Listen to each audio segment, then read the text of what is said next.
and yeah, obviously very disappointing to not have won at least one game. How's your body? Are you going to be able to bowl a little bit today? We'll see. We'll see later on. Obviously recovering nicely. Yeah, so physio's working really hard on me. Okay, final question. Changes to your 11? Yeah, we've got two changes. So in is Sachin and Anil, and out is Lalit and Kishore. Looking forward to seeing Anil Sah go well in particular. Good luck, Wayne. Okay, that's the news from the toss. The Chitwan Rhinos, they've won the toss. They're going to bat first, but it's time to speak to HD Ackerman. What do you think of this pitch, HD? Oh, well, day off yesterday, which I'm sure Andrew Leonard really enjoyed, mixing among the locals. So it also gave the opportunity for the curator and his staff to give this surface or this square a nice sprinkling of water. I'm sure you would have liked to have done that yesterday as well, but the temperatures here in Nepal don't allow you to water the square the day before matches because it won't dry up enough. So we're still going to have ourselves a little bit of a dry pitch where there'll be some turn for the spinners. But there is good news. We're on a new pitch today. Still a little bit scarred because he can't cover it when the matches are underway. But that means that there's a little bit more grass on, a little bit thicker. I'll take you over here, and you'll notice that on a length that the grass is on a little bit better. So I wouldn't be surprised if we start seeing higher scores in the first couple of games here inside the power play, and then it gets a little bit tougher later on. I do like the fact that the Rhinos have decided to have a bat first, even though it is a new pitch, because I think pressure is starting to tell on those teams as we get into the later stages of the tournament, batting second. So good decision from Kushal Mala. Good decision. Yeah, great observations there by H.D. Ackerman about the surface being a bit dry, but also being a new pitch, and he also feels that batting first is not a bad idea. We'll dwell deep into how the surface is going to play out. Giving me company this morning is Fazal Khalil, who always enjoys giving a story about the surface as well. What are your thoughts? So you heard H.D. as well.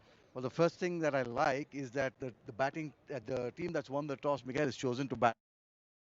I'm a very bat first kind of person, and I think HD got it absolutely right. The curator has got some time to give it a bit of a sprinkling. We saw in the second week it was really dry, but that's not going to change too much because the sun is really out in all its glory, and that would bake the surface. So the morning game, it's loaded perhaps in favor of the team batting first, I'm presuming. And as we get into the latter half of the evening, maybe batting second could be the option. But I think HD has nailed it with a little bit of extra grass. The ball would come onto the bat. The first 6 overs always will be crucial. Yeah, and ideally you'd want to believe for a batter like David Malan, who's just been short of runs. He has a best of 17. Conditions could just be perfect. We'll talk about the Chitwan Rhinos first. They played four. It's been a pattern. Win, loss, win, loss. You take a look at them on paper, you'd want to believe they're one of the best teams on display. But when they come on the park, they've just not been able to put that cohesive effort every now and then. Well, yes, if you take a look at the Chitwan Rhinos, they've had a mixed bag, really. They won a few, lost a few, but this is the time where you need to hit top form, Mikhail. You need to get into the tournament, all guns blazing at the business end. It's the momentum from here and the form from here that will really matter. A win here would certainly do their confidence good, their position on the points table really good, but David Malan, I mean, how important would he be? Yeah, a best of 17. Absolutely. Good point that you made. He's played 4 matches, highest of 17. Deepak Bohra opening with David Malan. Would you be prompted to get in a save Zeb and just do something different? Well, absolutely. You hit the nail on the head. Zaeb is the kind of player who was the Player of the tournament. player of Yes. the tournament, thank you very much, in the last season. And now when he's coming down the order, perhaps you're not showing him the kind of confidence that you probably have in him. But by sending him up the order and saying, express yourself in those first 6 overs, one would really be giving him the kind of respect and due that he deserves. Yeah, just the one batter who's got 50s here for the Chitwan Rhinos so far in the first 4 games. And no prizes for guessing over here, Fazil. Ravi Bopara. Well, I just get the feeling that the Chitwan Rhinos has been over-dependent on Ravi Bopara. Some of the others have to come to the party now, because if Bopara fails, like we've seen, the 2 matches that they've lost are the 2 matches that Bopara didn't score runs. Now what happens?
that the youngsters have been given a chance for the Bolts, and that's the only silver lining for them in the tournament, Mikhail. But someone like Raj Banshi being left out, that clearly shows the mindset of a team that has been losing consistently. That's the reason why I keep maintaining that winning momentum right in the beginning of a T20 tournament is so paramount. Yeah, for the Chitwan Rhinos, I did see George Krishmeyer as well, the North Hand's tall, lanky bowler, 6'8". I thought he'll be in the playing 11, but he misses out. He's been drafted into the playing 11. All right then, playing 11, we spoke about it. The predictions, Fazil. Big game for the Janakpur Bolts. They need to get their first points. Chitwan Rhinos have looked good in patches. Well, I'm hoping that the Bolts come up with a better performance, but I don't see them really having so much of an impact on this game. Chitwan Rhinos, along with the Kathmandu Gorkhas, are looking at like the two teams who are really on the ascendancy in this tournament. All right, Fazil, as always, thanks so very much for your perspective this morning. A wonderful Tuesday beckons. The Empires have made their way to the middle. We are all set for match number 20 on game day 14. And we are all set for live action. The next two voices that you'll be hearing is that of Andrew Leonard and H.D. Ackerman. Yeah, thank you, gents. Nice to see you both down there. Looking resplendent as always. As we enter week number 3 of this Siddhartha Bank Nepal Premier League, powered by Ncell. If week 2 was moving week, well, I'm not sure what week 3 is. Maybe it's closing week, because this game in particular has a gigantic bearing on the playoff picture. And I'll tell you something, if the Rhinos win, there are 4 teams, not all but eliminated, but staring down the barrel of needing miracles. We've seen a couple of changes for both the two sides, and a couple of very interesting decisions to discuss with H.D. Ackerman. Wayne Parnell is captain, but I asked him, is he captain for the rest of the season? He said, we're taking it game by game. Ever heard that before? No, and I think Fazil, Andrew, brought up a good point during the pre-show there. I heard him just mention that it just shows you the state of the mindset of the moment of where the Bolts are. I think they're just so desperate to find some sort of form that, they chop and change the team. I mean, leaving out Raj Banshi, I know that he hasn't had the best of tournaments, but last year he was absolutely sensational, and that you would think that Nepal's prime left-arm spinner would find form at the right time when needed. Yeah, and for the last 18 months, 24 months, I've been calling him the premier left-arm spinner in the country for a reason. He's been brilliant. He's been absolutely brilliant. Yes, stronger in ODI cricket than T20I cricket, but without getting into too much detail about it, he's suffered a tragedy losing his mother this year, and maybe just hasn't been at his very, very best. So it's a little bit reactive for my liking. You would like to think that the form is temporary and the class is permanent, but potentially the number of left-handers, Dawid Malan, Saif Zaid et al. In that Rhinos 11 are just pushing towards picking a left-arm spinner less, if that makes sense. As we get a look at Dawid Malan's career numbers, you were chatting to him just before the start of play there, HD. Yeah, just finding out where his head was at, because he hasn't contributed the way he would have liked to, and I was just trying to find out exactly what his game plan is, not only here but around the world, and how adaptable he needs to be. I mean, he says he just hasn't picked up the pace of the surface quick enough. He knows how it's going to play, but he hasn't played accordingly. So I think he's desperate to make an impact. He's certainly got the quality. Got a new opening partner out there too, in the shape of Arjun Saud. He's again a young man who has probably flattered to deceive a little bit in this competition, but he's a very good keeper. They've almost too many keeping options, don't they, here in Nepal? And he was in the ODI team last year. He'll get a chance up at the top. Bolts, well, reigning champions, remarkably without a win this season. Can they turn it all around? Certainly made a good signing in this man, Maz Sadakat.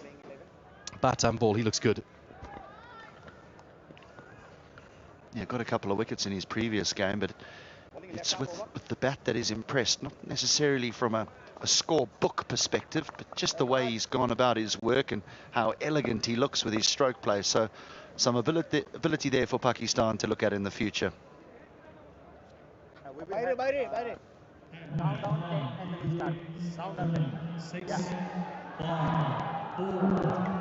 Well, the start of the third week. We've got 1 week after this that'll build up to the grand final. Week 4 will feature that on Saturday, December 13th. But we're all set for week 3. Let's get it on. It is fascinating, isn't it, to think of a player of Dawid Malan's quality. You know, certainly the ownership group that would have signed him, the fans in Nepal, would have thought he would have come in here and dominated, not just, you know, done well and got a few scores, but come in and been in the mix for the leading run scorers. It's been anything but for the left-hander. Will today be his day? Well, one of the things we were discussing was, what does success look like for you as a top order batter in T20 cricket? And he said, look, if I bat 10 times and I get 2 50s and maybe 3 30s, that's a good 10 innings. It's funny, from talking to Paul Sterling, who obviously referred to a lot because I'm so close with him, he actually looks at it in a slightly different way as well. Certainly Malan would want better numbers than that. He's all about strike rate in the first 6. He's less. He thinks 20 off 9 is a really good innings, and he thinks that's more his job. I know he's a completely different kind of player to Dawid Malan. Malan's more playing the anchor up at the top, whereas Sterling's trying to give that explosive power. But it is fascinating, isn't it?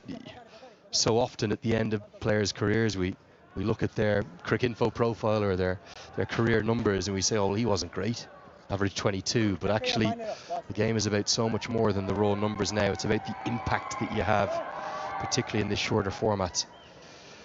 Nervy start for Malan, none from 4.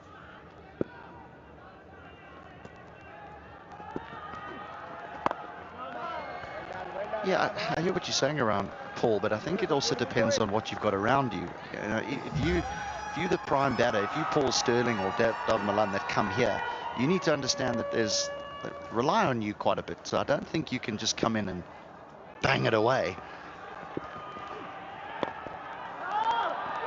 Well, it's going to be a maiden to start with, and a fine start for the Bolts. They'll be pleased with that, as Malan is watchful to begin. First time I'm saying this season, it's none for none.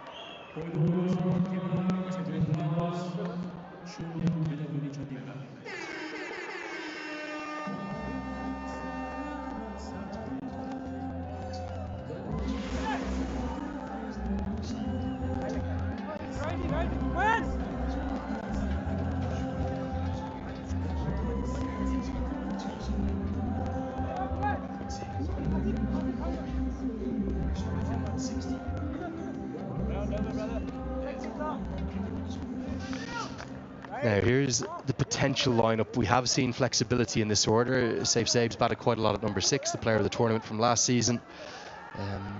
Another man who owes his side runs is Dev Canal, a bit better in the last game.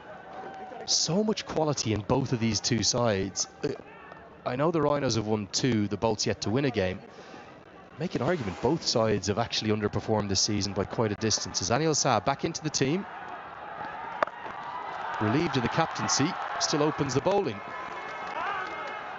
Been a big surprise to see him bowl so much, and particularly on a fresh surface. Thought they might have gone with one of their seam options. Well, it's not his decision to bowl himself. I did feel that the ball would come on quite nicely to the bat if seamers opened the bowling, because it is a new pitch we are on, pitch number 4, and there's a little bit of grass on. I thought it might just skip on nicely, but I don't mind this decision from the Bolts to go with spin for that very reason.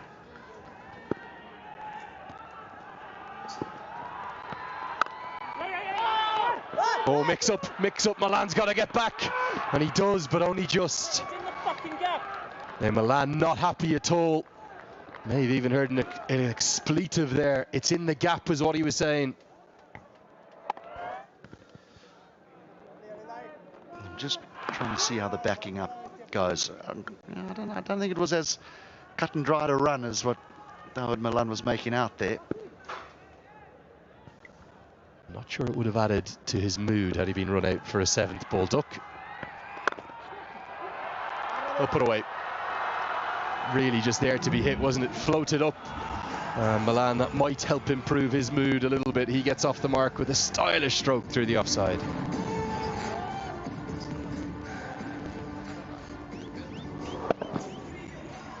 It was aerial for a moment. Just for a moment there.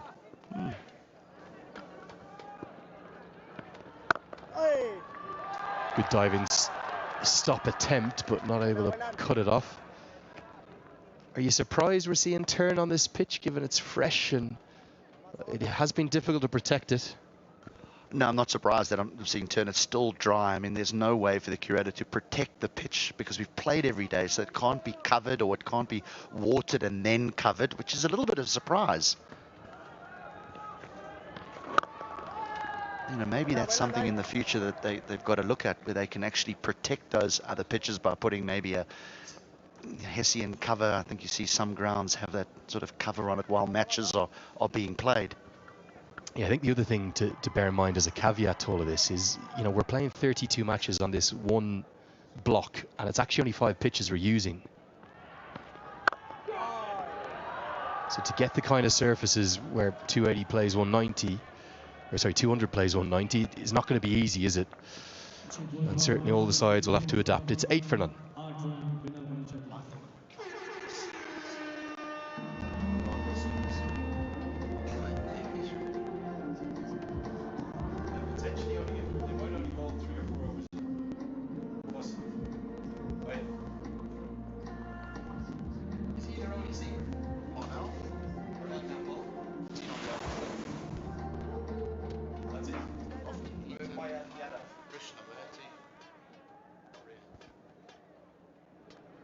There's something I want to touch on here, HD.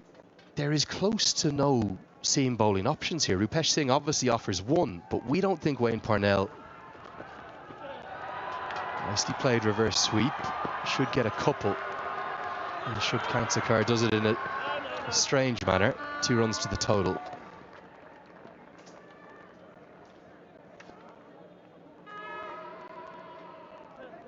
But I think they're going to bowl 16 plus overs a spin here, because I don't think Wayne Parnell is going to bowl. You don't need to be a poker player to work out. He wasn't exactly keeping his cards close to his chest when I said, will you bowl today? He said, we'll see. He said, I'm working hard at the physio. I don't think he's going to bowl. Or if he is, he's going to bowl off a couple of paces. So Rupesh Singh is potentially the only pace bowling option.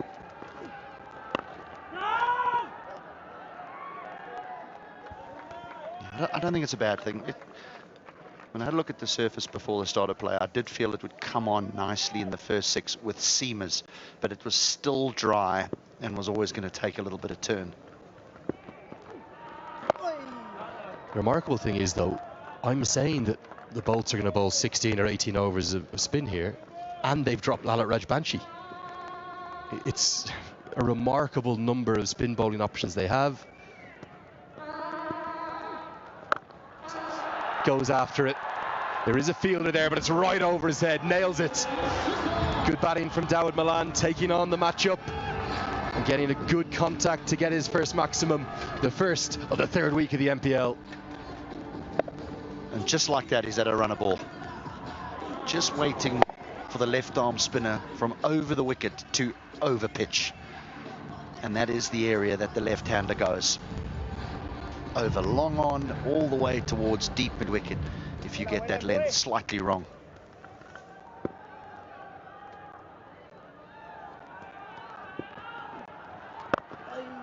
The other interesting thing about the change in terms of leaving Rajbanshi out, it's Kishore Mahato, who's the other seam bowling option, who goes out too.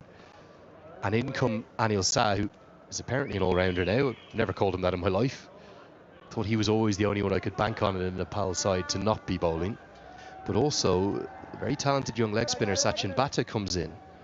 So that kind of concept of not wanting the left arm spinner to the multiplicity of left-handers that the Rhinos have doesn't necessarily wash face, because it's a leg spinner that comes in from. Might be able to bowl some googlies, of course. But it does, I would agree with you and with what Fazal said this morning, it does kind of almost smell of a bit of desperation for the reigning champions. Okay, we've got to make all these changes because we have to win. It's going to be a nervy encounter, whatever the case, throughout today's first game. It's 17-0.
start here for the Chitwan Rhinos. Good promotion here for Saud. He's making it happen. And David Malan taking his time, but he's putting a price on his wicket today. He wants to spend more time. You can see the intent over there.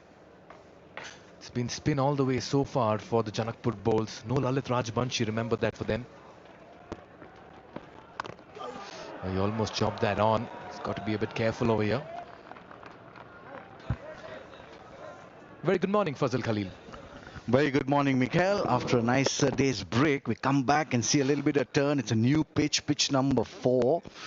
Then hasn't really changed too much. I mean, I've seen in India, Mikhail, when they prepare pitches, it's of different soils.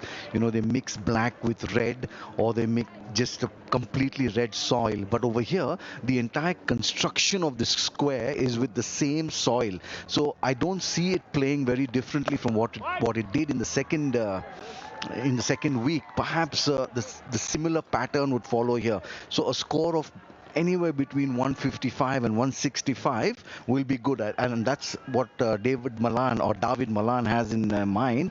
He's really priming himself for the back end of the innings. Oh, he's chipped that beautifully. Just the control in that shot. Work to do for the fielder. Yeah, he pulls it back. They'll come back for the third. Oh, this could be close. They'll have to really put in that sprint and they'll get 3. Just how wonderfully he showed his class, the David Malan. Well, yes, handsome is what handsome does. And take a look at this. The key there was the timing. He didn't try to hit it very hard. We've seen him in matches in the past that he's tried to take the cover of the ball too early in his innings. He's playing the kind of innings that Ravi Bopara plays. That's the kind of innings you need to play. Take your time, and then you can explode to the latter half of the innings. And then it keeps the others honest as well. Chitwan Rhinos electing to bat after 6 are 38 for none.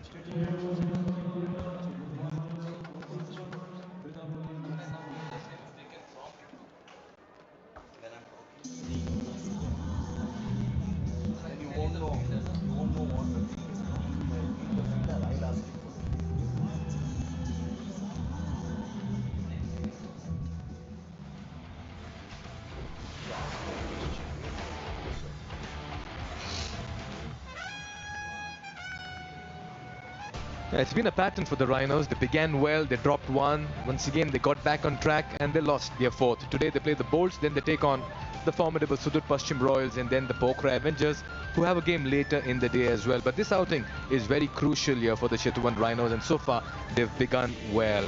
Yeah, just a reminder to all our fans as well worldwide, you can download the Dish Home Go app, our official OTT streaming platform of the Nepal Premier League 2025. Just download and subscribe the app, and you can watch all the NPL games live on your handsets.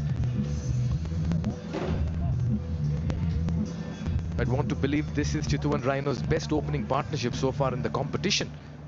38 for no loss. They've always lost their early wicket, and David Malan's 20 is so far his best in season 2 of the Nepal Premier League. His previous best being 17 that he got against the Biratnagar Kings a couple of days ago. All right then, he's getting a game. Can he make it count? The leg spinner Sachin Butt.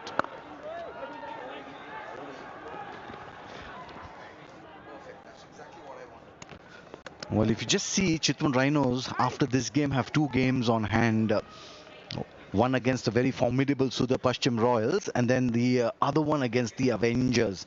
So if they win today, they'll move up to 6, and then they have the opportunity to go to 10. Even if they don't get to 10, I think 8 points should comfortably take them through, maybe to 2nd or 3rd spots, depending upon how the Gorkhas and the Kings play. So we're just seeing a virtual possibility that the 4 teams that are there are perhaps the 4 teams who will carry on staying there in those top 4. For the others, it'll be a little bit of a jostle, and they need some big wins to get into those top 4. Cut away. Protection in the deep. Talk about Sachin Bhatta. This comes from the developmental squad over here, Sachin. And he's done really well in the Under-19 Naresh Shrestha Memorial Tournament, the national cricket tournament for the Under-19 boys. And his numbers certainly exude a lot of confidence. Oh, what a hit. What a hit. That's into the crowd. David Malan's just finding form. And this is great news for the Chitwan Rhinos. Well, David Malan in the slot, and he just flexed his arms, didn't he? Just muscled that over the cow corner. Really good hit. And there again, the emphasis, Mikhail, was more on timing than power.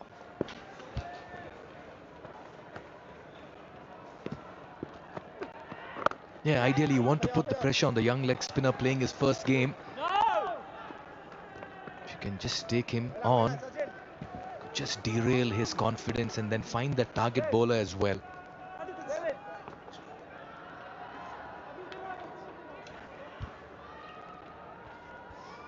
Arjun Saud's promotion working out well.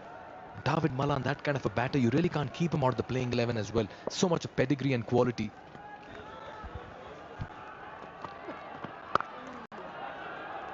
Yeah, work to do for the field, and the deep 2 is the call. 1 for the shot, but they'll only stick to 1.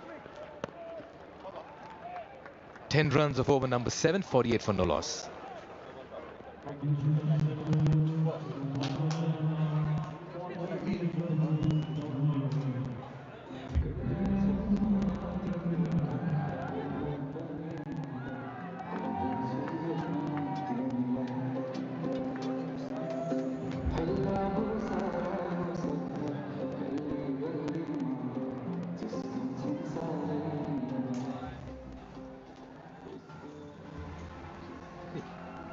A lot of runs here from the bats of many batters all through season 2. We are into week 3, and some very fine batters are piling on the runs as well in the middle. That's our Presidential Graduate School Platinum Cap leaderboard. Ravi Bopara, he'll have a role to play sometime later. He'll only be hoping the boys on top do it for him. Mark Watt has got a couple of runs, first centurion. Rohit Paudil, a couple of 40s, a couple of player of the matches. Priyank Panchal, a 90 and a 60 for the Yaks. And Binod Bhandari very quietly is accumulating the runs.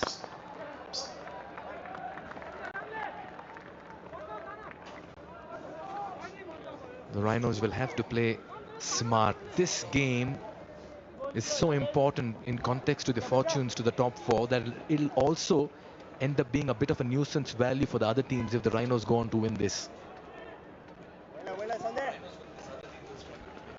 Well, yes, they kind of seal those spots for themselves, but this man, Krishnamurti, he's come out as a real revelation for them. David Malan, not the best season, so he'll be really looking to make it count for the Bolts here as they come to the end of their campaign. He'll need to just protect his reputation, Mikhail. He's such a good player. We've seen him in many times before. The 50 for the Chitwan Rhinos coming up in the 8th over. So David Malan, apart from anything, is playing for pride. His own pride and the pride of the team as well. Yeah, sometimes as a player you're fighting demons in your mind. First to prove things to yourself that you can get there once again and turn it on. South just trying to force the issue. You spoke about Krishnamurti. He has some great numbers here for the Janakpur Bulls. Unfortunately, he's been one of the lone men standing. Well, that's been the problem for them. It's just individual performances that they have had in these in the tournament so far. 5 wickets in the tournament so far, and he has scored a 50. So he seems a well-oiled machine, but unfortunately, he's not getting support from the other team members. Sanjay Krishnamurti from the United States of America, a San Franciscan, really done well for the Bolts. South will keep strike for over number 9. 4 coming off this, or should I say 3. 51 for no loss after 8.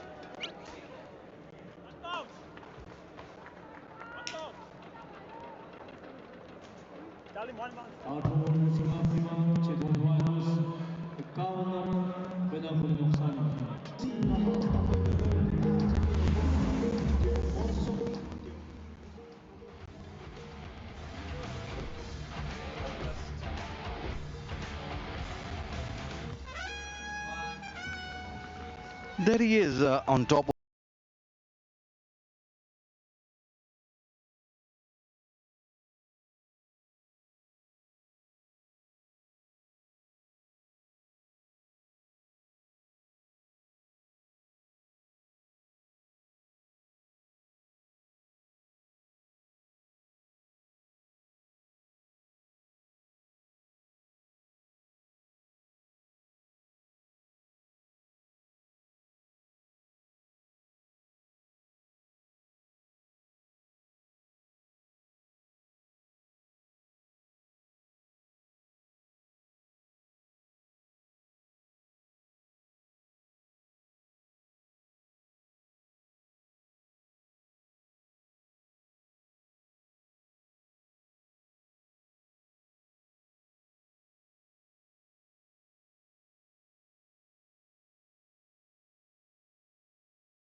Gets an inside edge. Yeah, the slice of luck coming in handy here for Arjun Saud.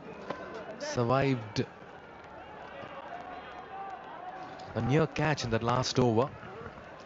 they'll be really wishing that this luck continues in the tournament, the Chitwan Rhinos. But for the Janakpur Bolts, it's really a question of what could have been. Another powerful strike over the head of long gone. How good is he looking this morning, David Malan? He moves into the 40s and he's got that in quick time. Well, he's certainly looking $1,000,000, isn't it, David Malan today? He's not really trying to hit it too hard. Just take a look at the timing and how sweet it sounded when ball hit bat. Just going straight down the ground. Perhaps the best place to hit it for David Malan. That's in his arc. And he works it for a single after getting the 6. We'll just take a look at the slice of luck that they had. This was the top edge, the went high, and Anil Kumar saw under that just dropping an absolute clanger. And then the very next ball, lofty Eaton there, just clearly signaling that it pitched well short back live. Cut nicely into the offside. We'll just pick up a single. Perhaps he'll come back for 2. No, says David Malan. I'll keep strike for a couple of deliveries. I'm feeling good. I'm feeling nice that the ball is hitting the bat in the meat. It's going a long way. 4 sixes and 1 4. Yeah, enjoying themselves. You're taking nothing away from David Malan. What really helped him is the turn into the left-handed batter. You had a leg spinner from one end, the left-arm spinner from one end. That has really helped his cause to grow in confidence. Of course, the shot making has been wonderful. You need that kind of luck when you're coming back into form. So you've been dropped as well. Fair enough. We keep talking about the left-arm spinner or the leg spinner bowling to the left-hander and getting carted away. But he did create the opportunity, didn't it? But if you're going to drop catches like that, you have yourselves to blame.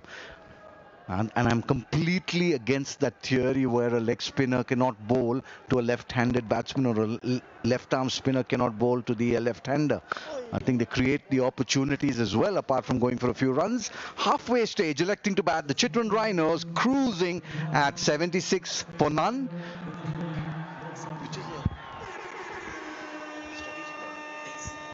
This will also mean that this is our expert strategic timeout.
A fine start here for the Chitwan Rhinos. This after they won the toss and decided to bat first.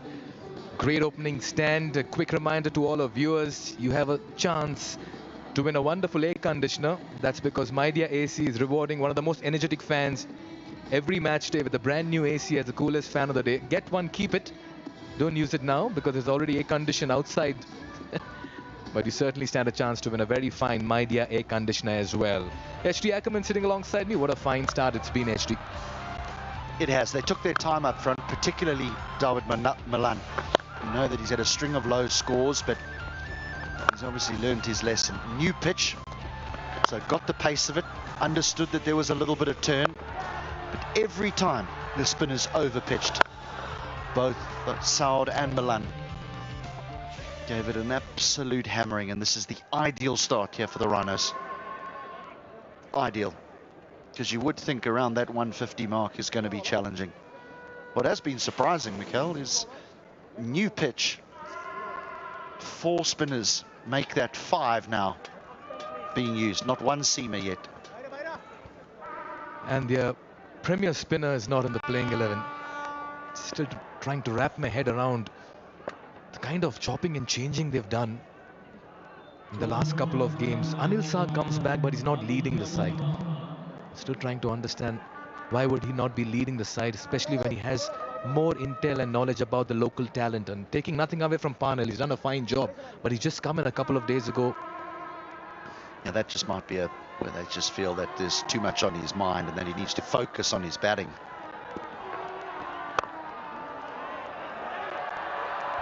Oh, beautiful. Another elegant hit from the bat of David Malan. Well, just the right time to also get some perspective from the sidelines. I believe Jess Crow has someone alongside her. Jess, whom do you have? I'm joined here by George Scrimshaw. George, joining up with the Rhinos yesterday, how have you found it here in Nepal? Yeah, really great. Very happy to be part of the team, and brilliant views, and I'm really looking forward to hopefully seeing a win today. Excellent. And obviously, you know, playing in front of these electric crowds, the crowds have been coming in numbers every game, completely energetic. What have you seen of it on social media? Yeah, massive things I've seen online, and this is probably half full already, and it's already really noisy, and I'd love to play in front of this crowd. Very, very loud crowds. And obviously, you've just come straight over from Abu Dhabi. How have you found the changing conditions so far? Yeah, so obviously this is a longer format, and the pitches are obviously different here. And I think you've got to be very strategical how you go about your batting to set a positive total. And then obviously you've got the flip side, and as a bowling unit, you're trying to take wickets in that power play to really bolt the chances of getting over the line. So, of course, and primarily playing back home in the UK, how do you plan to adapt your game to stay on top of batters here? I think a lot of variations, using the pitch and making sure you bowl into your field, and try and make the batters hit you where your fielders aren't, and then obviously you can change according to plan, but obviously I think the ball will go in different areas on these types of pitches, so hopefully I can adapt and do well. And where do you find your strengths will lie within the team? What will you bring to the atmosphere, do you think? I think a bit of pace and bounce, bit of height, and on these types of pitches it might go my way, might not, but hopefully it does go my way, and try and get a few catches with the uneven bounce. Excellent. Well, all the best for you and the team. Thank you very much. Back to comms.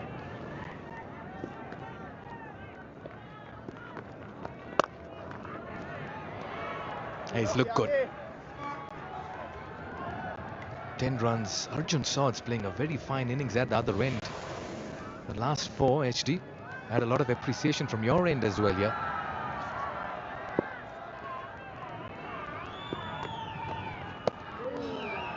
Slow through the air, he's come back well, yeah.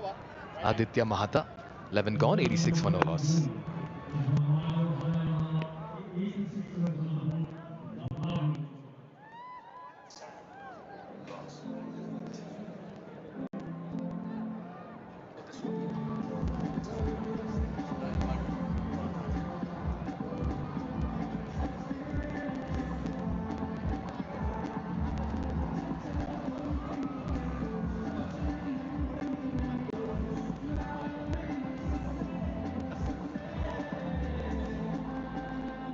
Game day 14, match number 20. First match of the day. Chitwan Rhinos taking on the Janakpur Bulls. And they're off to a very, very good start. Nice chat there with George Scrimshaw. Played an ODI for England. He says I've come from a shorter format to a longer format, HD. Never thought I would hear it. Never thought the day would arrive. Coming to the longer format of T20.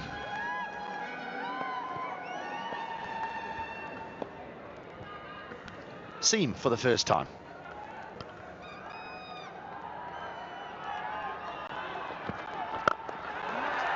He's looking $1 million today. Arjun Saad. There's so much of conviction in his shot making and his footwork. These are great signs for the Chitwan Rhinos. Well, the Bolts have made some changes to their side which have proved head scratching. This is one that a number of people back for the Rhinos. Saad going to the top of the order is working a treat. And you've got to do something different, I believe, HD, in crucial games. I'm not saying over experiment, but then you have to really punt with a few things.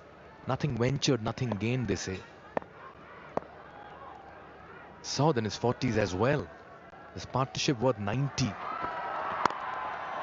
And this is what I've liked. In the first one, we saw power. In this one, we see placement. Arjun Saud's turning on the magic with the bat, the wicketkeeper batter. Well, here's the reason why seam hasn't been used, because it just comes on nicely on this slow pitch. Uses the pace to guide that behind point. The placement had to be perfect, and it was.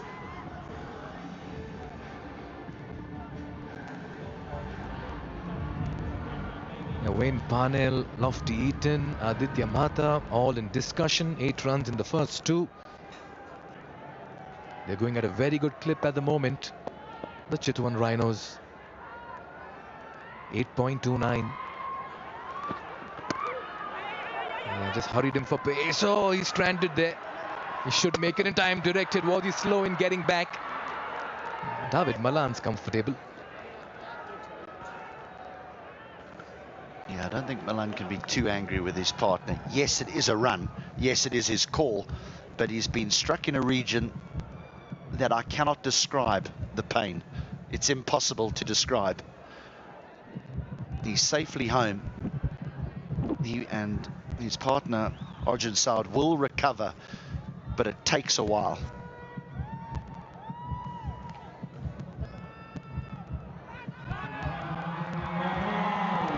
Totally second you over there, HD. Arjun Saud was in no position to even respond, leave alone take a run. He pressed the abort button immediately and told partner, I'm in pain, so please go back.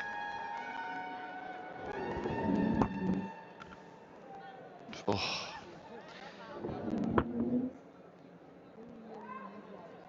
I'm not going to try and describe it. What I am going to say is, when it makes contact with that region of the body, there's a brief moment as a batter where you think you've got away with it, and then suddenly it's nauseating. HD been there, felt that? Many times. Everyone who's played season ball cricket at some point in time through his professional career would have faced a situation like this. It may come across as amusement value for the others or people around, but believe you me, only you know that the world around you is shaking. 45. Gritty Nokia.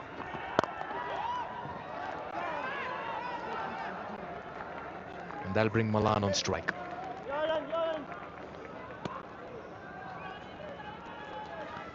Took him almost an over. Took him more than an over. The first over was a maiden.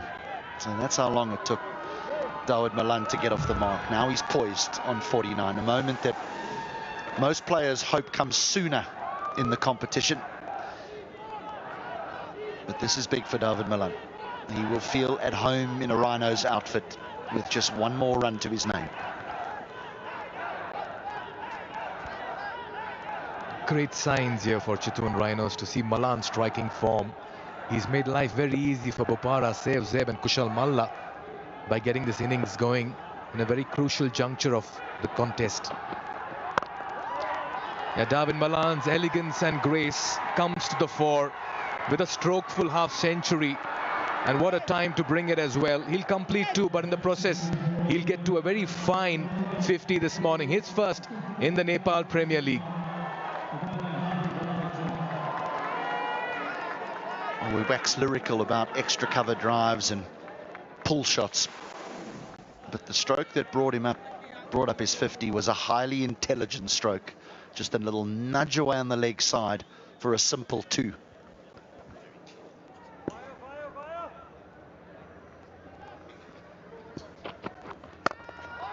Elegant, straight to the fielder.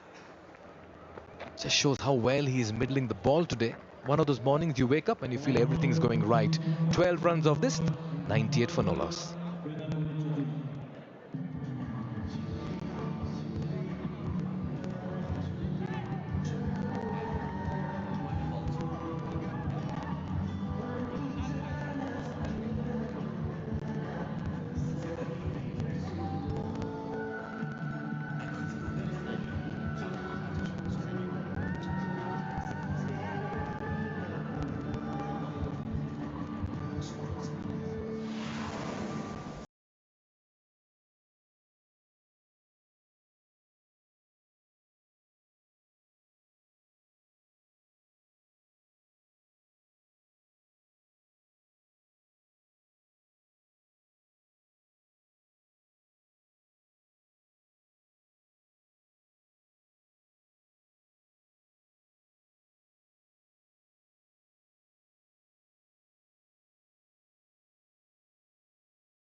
Nicole Lofty-Eaton comes on to bowl for the Janakpur Bowls. It's the 1 wicket for him in the tournament, a best of 4 for 10. Nicely played. What a way to bring up your half century. Gets a promotion in the batting order, and Arjun Saud grabs the opportunity, raises his hand and stands up in a very important outing here for the Rhinos. Well played, young man.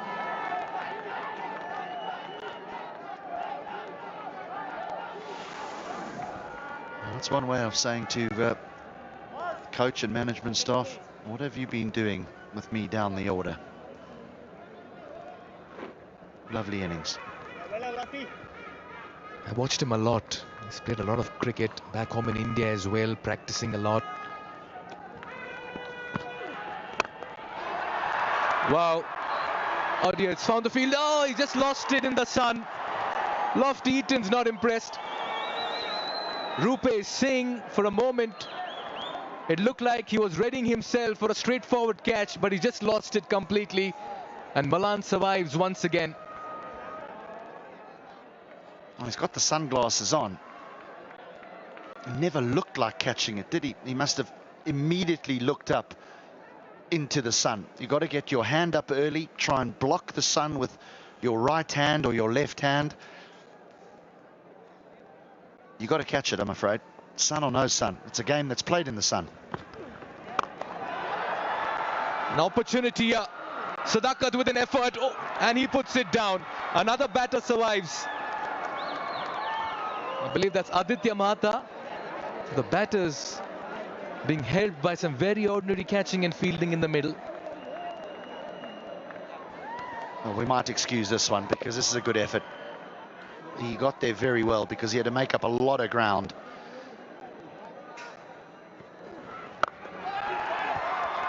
That's in there. Another opportunity. This time it's been taken and it's a brilliant grab. Outstanding catch in the deep.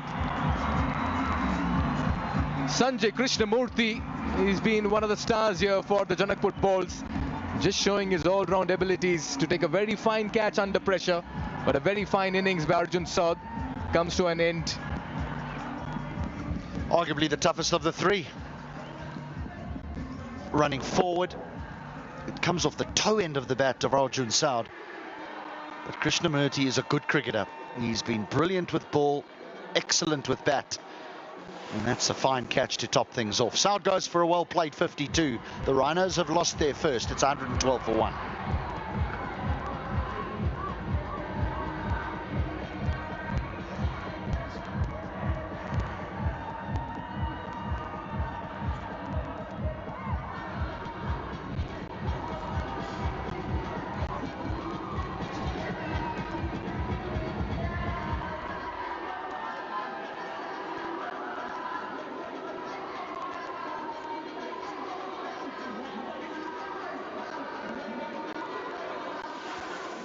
A bit of a breather here for the Janakpur Bowls, and that's a good move. Usually it's Dev Khanal who walks in at number 3, but with the kind of position that the Chitwan Rhinos are in, you want to have Saif Zeb, a best of 90. Well, he's had the works in NPL. He needs no introduction in terms of his CV or his profile. He's a firecracker of a batter. What a time for him to come out. Malan batting on 60, 112 for 1. He can go and express himself. Lofty-Eaton finally will say, the luck going my way. You'd be relieved. A couple of chances put down. Now, this is where I believe in flexibility.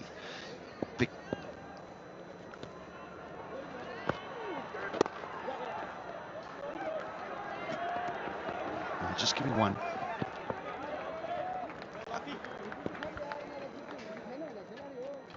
Good catch in the deep here by Krishnamurthy. This is where I believe in flexibility, Mikael, because this is normally the time when Saif Zeb would walk in 13, 14 overs. So you're not altering the batting order really. You know, Dev Khanal, he normally bats at 3. But when there's been a big partnership, let the guys who are supposed to be the experts in batting in certain positions, let them come in now. So a good change in the batting lineup for the Rhinos. End of the 14th, 115 for 1.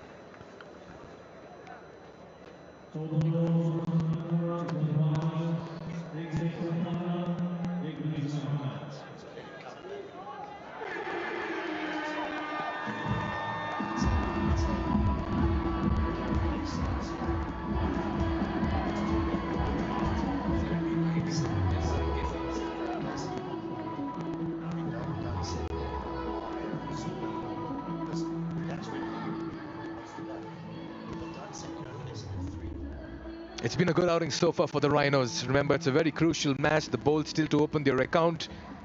If they can pull one, they'll certainly split that points table wide open once again. So a lot of teams will be watching this game with a microscope and a magnifying glass, how this pans out.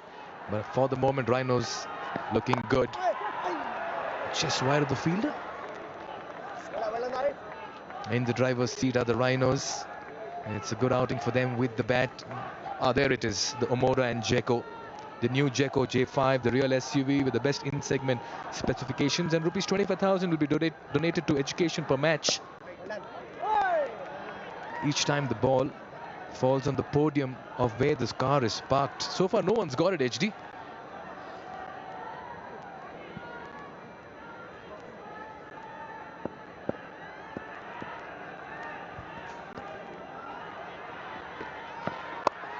Inside out, gets the distance, and that's out of here. Sev Zeb announces his arrival in the middle. How about this for a shot? On a surface that's offering a little bit of turn. Yes, it's with the spin. Would I be fair to say that that's one of the toughest cricket shots in cricket? Over extra cover? Perfect.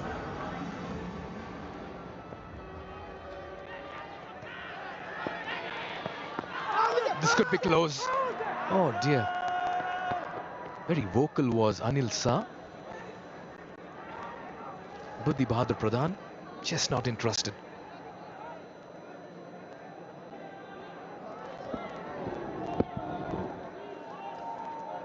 It's not the worst shout. Sometimes the umpires look where the batter's put his front leg outside the line, but it's got to be where he strikes him. That front leg might be outside the line. That looks at another boundary. That was a freebie for Malan. Yeah, he just waited on this, had so much time to pick his spot here, David Malan. You can't be bowling that ball to a batter who's batting well and truly over his 60s. Look at that, he's literally readied himself for that hit. Thank you very much. This is where I'm going to hit it.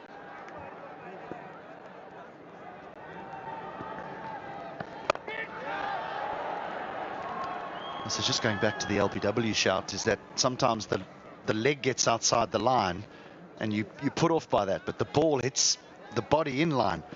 So his right leg gets outside the line. That's a good shot. That's a very good shot. If anything, missing leg stump. If anything. There again, goes with the inside out, cries of catch it, straightforward catch in the deep. Zeb tries to force the issue for the second time in the over and perishes, and Anil Kumar Shah finally with a wicket. Another opening here for the Bolts to make a comeback in this contest. Zeb will have to depart. A very fine catch in the deep.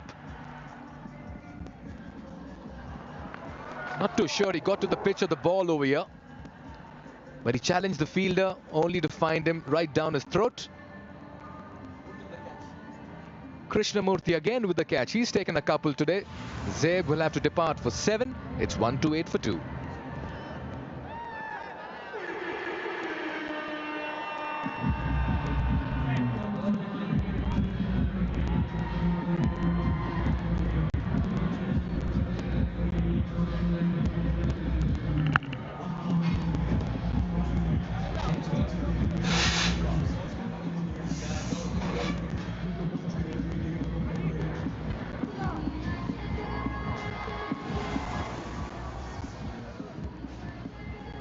Here comes Ravi Bopara, the star of the show across the 2 seasons. This is Nepal Premier League, the leading run scorer in the history of it. If he gets 10 today, he'll be the first to 500. And he deserves every bit of it. He's been magnificent across the 2 years for the Chitwan Rhinos, but he's going to have to play a different kind of role today, because he won't be able to accumulate from the start. I think he'll have to go right from the off. There is lots of batting still to come. Still no Dev Kanal or Kushal Malla at the crease. And Dawood Malan, although he's had a few moments of fortune with all those drop catches, is playing very nicely.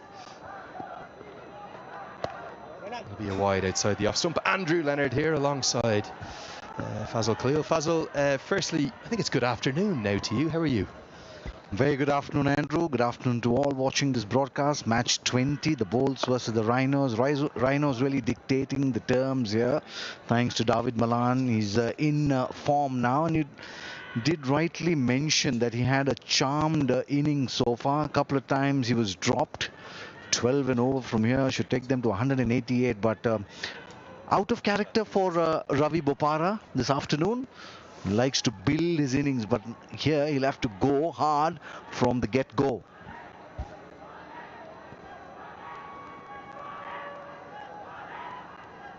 I don't think anyone expected what's happened this season to the Janakpur Bolts. Reigning champions are winless, and they're winless because of moments like this. This was 3 consecutive deliveries. Dolly in the deep, put down, claimed he didn't see it in the sun. Next ball. Come back to that, back live here as Bopara gets off the mark with what should just be a single down the ground. Second ball, the next ball after that was dropped. And then the most difficult chance of the 3, ironically. Sanjay Krishnamurthy does well to hang on. Well, he's having a really good season.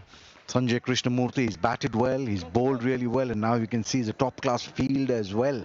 So good times for Sanjay Krishnamurthy. This time in the air, that's gone all the way. Really flexing his muscles here is Dawood Malan. 274 big ones for the tournament, and they're certainly enjoying it as much as we are as well. Plenty more to come, I would expect, Faz. Yeah, this is that's an incredible shot, really, isn't it? Because it's just a flick of the wrist. Hasn't got near the pitch of the ball.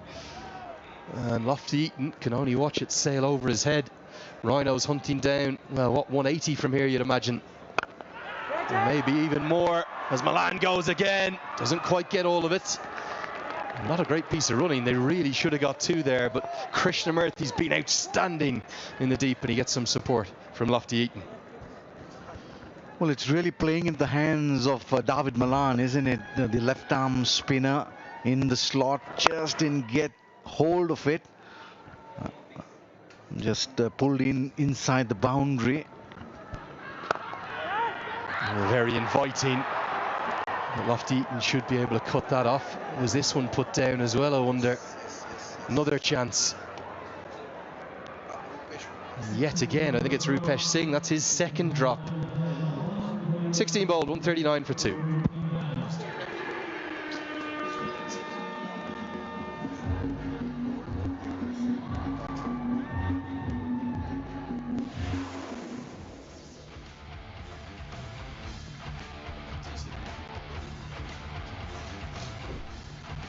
I'm sorry, I had a joke.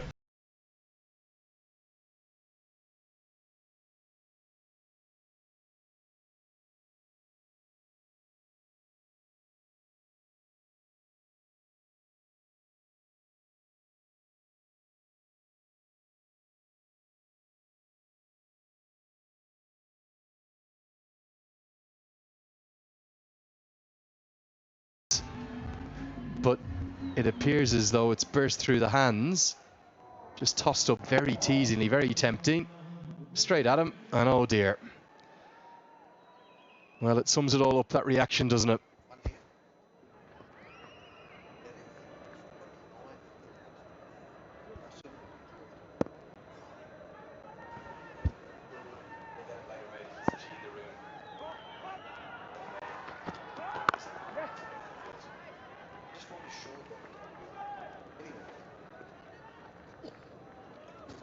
Big final 4 incoming here.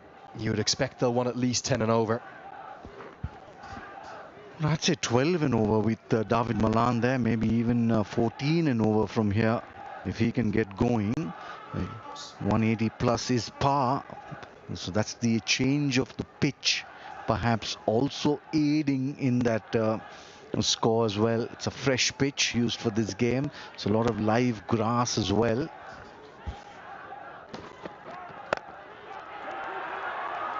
Not out of the middle of the bat, but they should get a comfortable 2. Bopara comes in and out, another fumble. Fielding has been sloppy, isn't it? Really poor from the Bolts. You just suspect that they've got all of their options wrong today, haven't they? Just the second over seam being bowled. That's the Ensel purple zone up the back of the stands. And we saw yesterday a record set. Saturday's tickets went on sale in the afternoon. They sold out inside 10 minutes. Nicely played, but a sweeper out there. So Saturday's already sold out, and we're already getting messages from people saying, how can I come along? Well, you can't get here for Saturday. Come and enjoy it midweek. Find a way to get here. The only one who can get them into the ground is the gentleman to my left, Andrew Leonard. Do contact him. Takludai. That is not true. Please do not.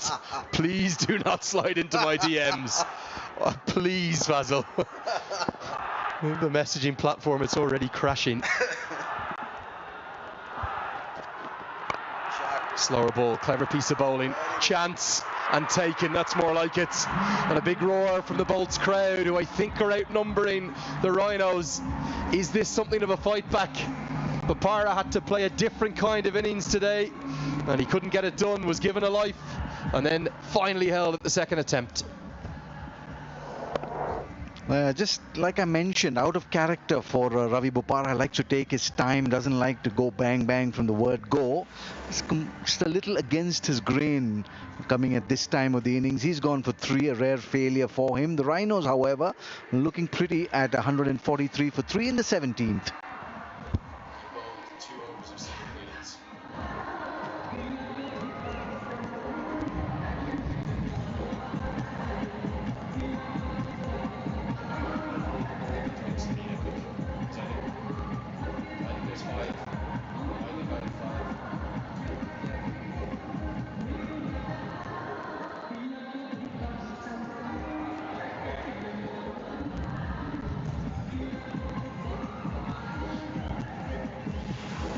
Here comes the captain, Kushal Malla, to the crease.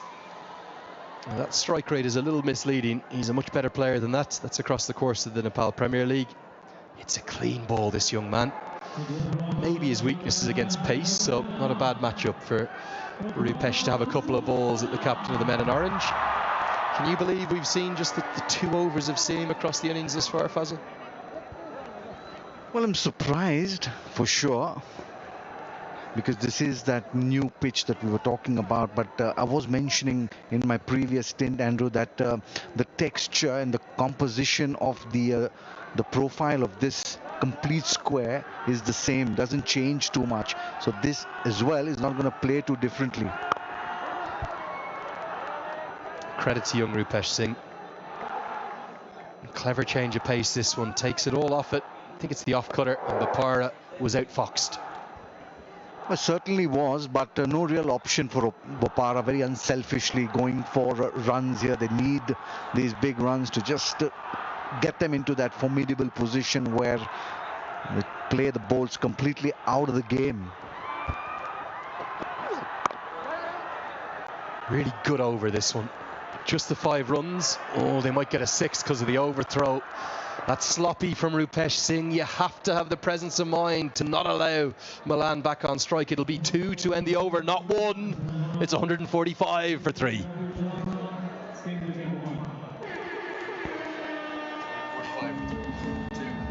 Two on the last ball. Always trust my scoring. Always trust my scoring. Third time this season, yes.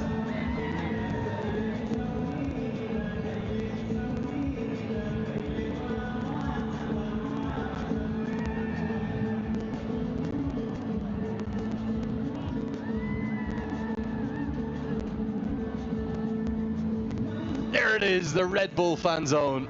It's the new gen Red Bull where you can refresh your Babal energy.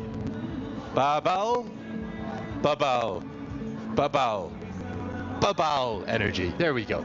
Just yet to wonder. We are in the third week, and I'm just yet to figure out what Baval really means. It means a good night's sleep and a can of Red Bull the next day. That's where I'm at. I'm buzzing today. We slept last night. Everyone in the box is in trouble, especially you, Faz. Well, especially with your hospitality, Andrew. You took us for a lovely meal the other evening. It was so nice, and just got to see some of the nice sights and sounds of Nepal. The tower especially, we got to see it on the way. Yeah, beautiful Durbar Marg, one of my favourite parts of the city. Of course, the old Royal Palace at the top, now a museum. You can go and visit it. Here's Lofty Eaton. Now, the quality of fielding, we've seen some exceptional individual catches, but collectively hasn't been good enough from the bowls this season. We think it's 4, if not 5 drops today. Well, that was the easiest of them all. That was Anil Kumar Shah, and then Lofty Eaton just palming it over or just letting it go through the gate. And Rupesh Singh, a couple of drop catches for him. This was a tough one. We'll give it to the young boy, but take a look at this. This was an absolute sitter. That was Rupesh Singh. The earlier one was Mahata. Rupesh Singh, butterfingers they call them, but you've got to rise to the occasion, especially with the national coach here watching these games. But also, you looked at the one from Mahata in the deep. He's blaming the sun. The sun is high. Yes, it's bright, it's glary, but the sun is high in the sky. I'm not buying what he's selling there with that. Well, I'll just give you a little anecdote very quickly. I was playing a World 11 versus Indian 11. I was just doing substitute fielding in that game in Bangalore. It was a benefit game, and I was a youngster, called on there to do some fielding, and the great Kapil Dev hit the ball to me, and I did something like what Mahata did. I take the single, and I was just blaming the crowd, really, you know, and it was a fact. I was a youngster, but Brian Lara came up to me and said, "What happened?" I said, "I lost it in the crowd." He said, "I've heard that one before."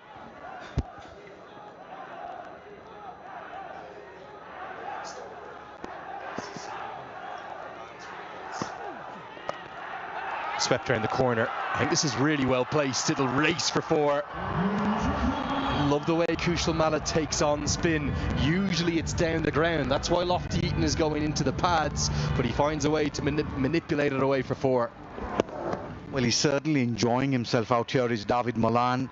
He's got it right on cue today. Yeah, Lofty Eaton not happy, but he's just batting against a very classy and superior batsman, just coming into his own. 150 coming up as well for the Rhinos. So he spears it in outside the off stump this time, and Malla will surely want the second. Oh, brilliant running, David Malan, showing all of his athleticism, his quality. He's into the 80s. Is he going to be able to find that shift from 4th gear to 6th gear to get to the 100? Well, he needs to go into overdrive. At the moment he's striking at 150. He needs to be striking closer to 200 or maybe more from here to the end. One delivery of this over, and then 2 overs to go after this. They really need to step on it, get to that score of 180 plus for sure. Do not bowl there to Kushal Malla, but remarkably the long off is almost a straight off. Doesn't just save 1 run, saves 3 runs. Just a single to round out Lofty Eaton's second. It's 155 for 3, but we might have a boundary check here. I think this was perfectly clean on first viewing. Yeah, nothing wrong with that whatsoever. That should be fine.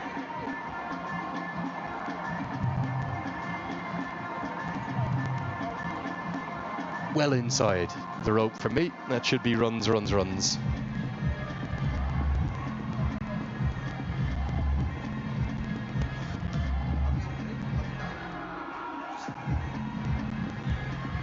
Very clean, Durganath, just trying to be absolutely certain with it. I'm just wondering what the fuss is all about. Given runs, there it is, 155 for 3 after 18.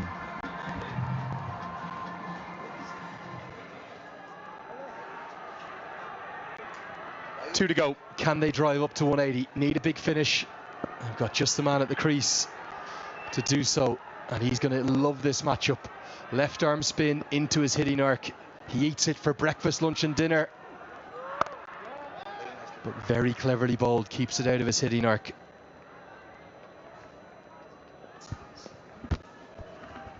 Well, certainly just slowing it down a little.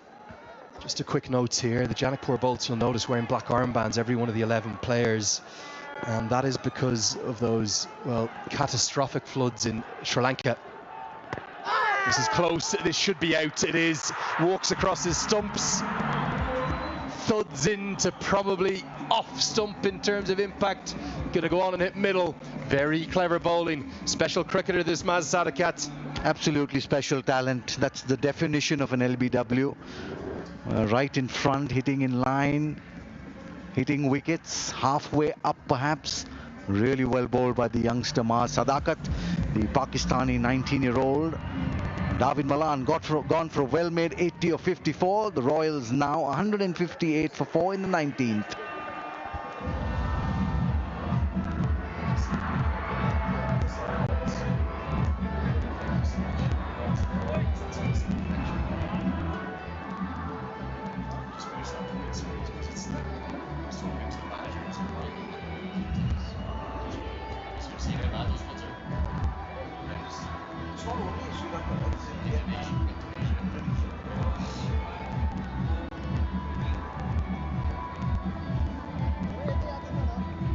Well, they've had a bit of a clatter of wickets falling here. 4 for 44 they've lost after that 112-run opening partnership. Will bring Amar Singh Ratela to the crease, one of the two changes today for the Chitwan Rhinos. So Deepak Bahara and Rijan Dakal miss out, and Sagat Dakal looking forward to seeing his leggies in the second innings. And this man, some all-round skills. Maybe a surprise it's not Dev Kanal, but they're backing Amar Singh Ratela to clear the rope. Ahead of Dev Kanal. 10 balls left this innings, stuttering a bit. A bit of innovation, and we'll get a single to start with.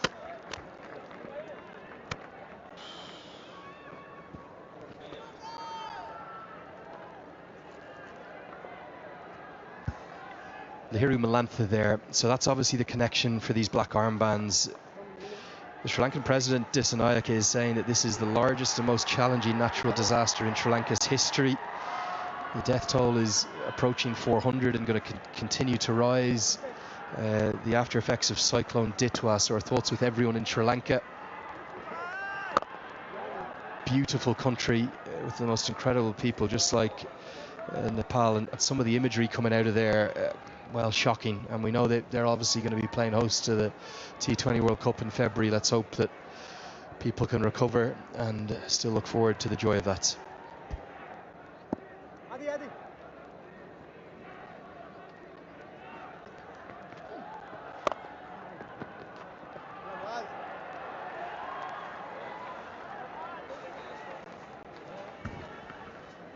Just losing their way a little here are the Chitwan Rhinos of the loss of David Malan and Ravi Bopara. They're just getting stuck. Just the 3 runs and the wicket off the over. Very good bowling this by the youngster. 158 for 4.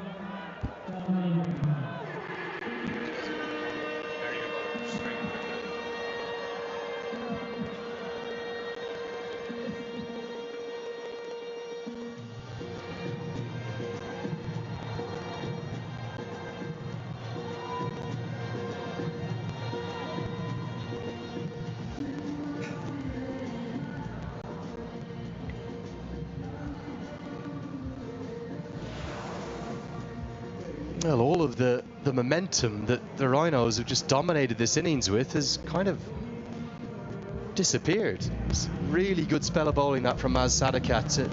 The day when everyone else is going at 7.5 or more, Sadakat bowled his 4 overs, 1 for 23. Malan played ever so elegantly for his 80 off 54, but safe save, Ravi Bopara and Amar Singh Ratela just unable to get anything going. Yes, Kushal Malla has 12 off 8, but I think he's going to need to face the majority of this final over and just go after Rupesh Singh. I'd expect a lot of off-cutters from the medium pacer.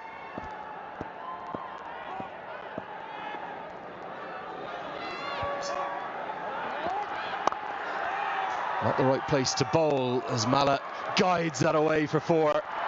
Full toss. That's going to help for the Rhinos. Can they still get maybe up to that 175 marker? Like you did mention that the long off was more straight off. It was just an authentic off drive, and field of very straight. Had he been in the conventional long off position, it would have probably been 1, maybe 2 runs. So 2 runs too many for the Bolts. Gets it into the block hole, crucial dot ball. Bolts fans definitely outnumbering the Rhinos fans today. They are scrapping for their title, they really are. Need a big 4 final deliveries. It feels like if the Bolts can take the momentum in, maybe chase under 170, they'll still have a chance. Well, they should have a chance, but the way they've played in the tournament, a lot of questions to be answered. That beautifully stuck. Has gone all the way. Good effort there at long off, but just too good for the man there. He got it in the middle of the bat. Well, the previous delivery, he nailed the Yorker. The difference this time, it's right in the slot. He's only missed it by, what, 8 inches, 10 inches, something like that. But Mala's brilliance, even Jess Crow in the background, she's impressed by that one. It's a very flat 6. Mala, big impact, 22 off 11. Big final 3 balls. This one is long on, goes back now. Short third up in the circle, almost a fly slip. Fine leg there too.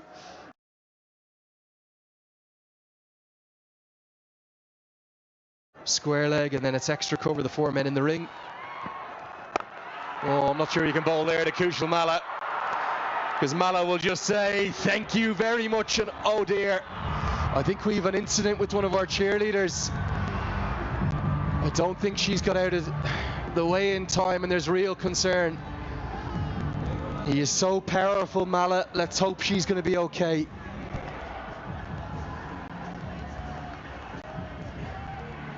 Well, really unfortunate for the lady there. Red Bull cheerleaders, the off-cutter, dispatched with control and disdain. But just take a look at this. Not a pretty sight. That's a pretty sight. But just... oh, jeez. Oh, that's it's really unfortunate. I just hope that just not too much damage. I saw it live. I saw it going straight towards her. We've been chatting to the girls. They've been doing an amazing job, and there is real concern. We've got a medical crew running around the outfield now. We may have a slight hold up in play here, and you do have to be careful, don't you? Here, there's such big hitters at the Nepal Premier League. We've seen so many dropped in the crowd, but generally the fans have been going for the ball. I just don't think the poor young girl saw this coming at all. And there's, well, for the first time this season, a complete hush around the ground. It was a great shot from Kushal Mala, but we just hope the young girl is okay. And our thoughts are thinking of her. She's getting medical treatment right now.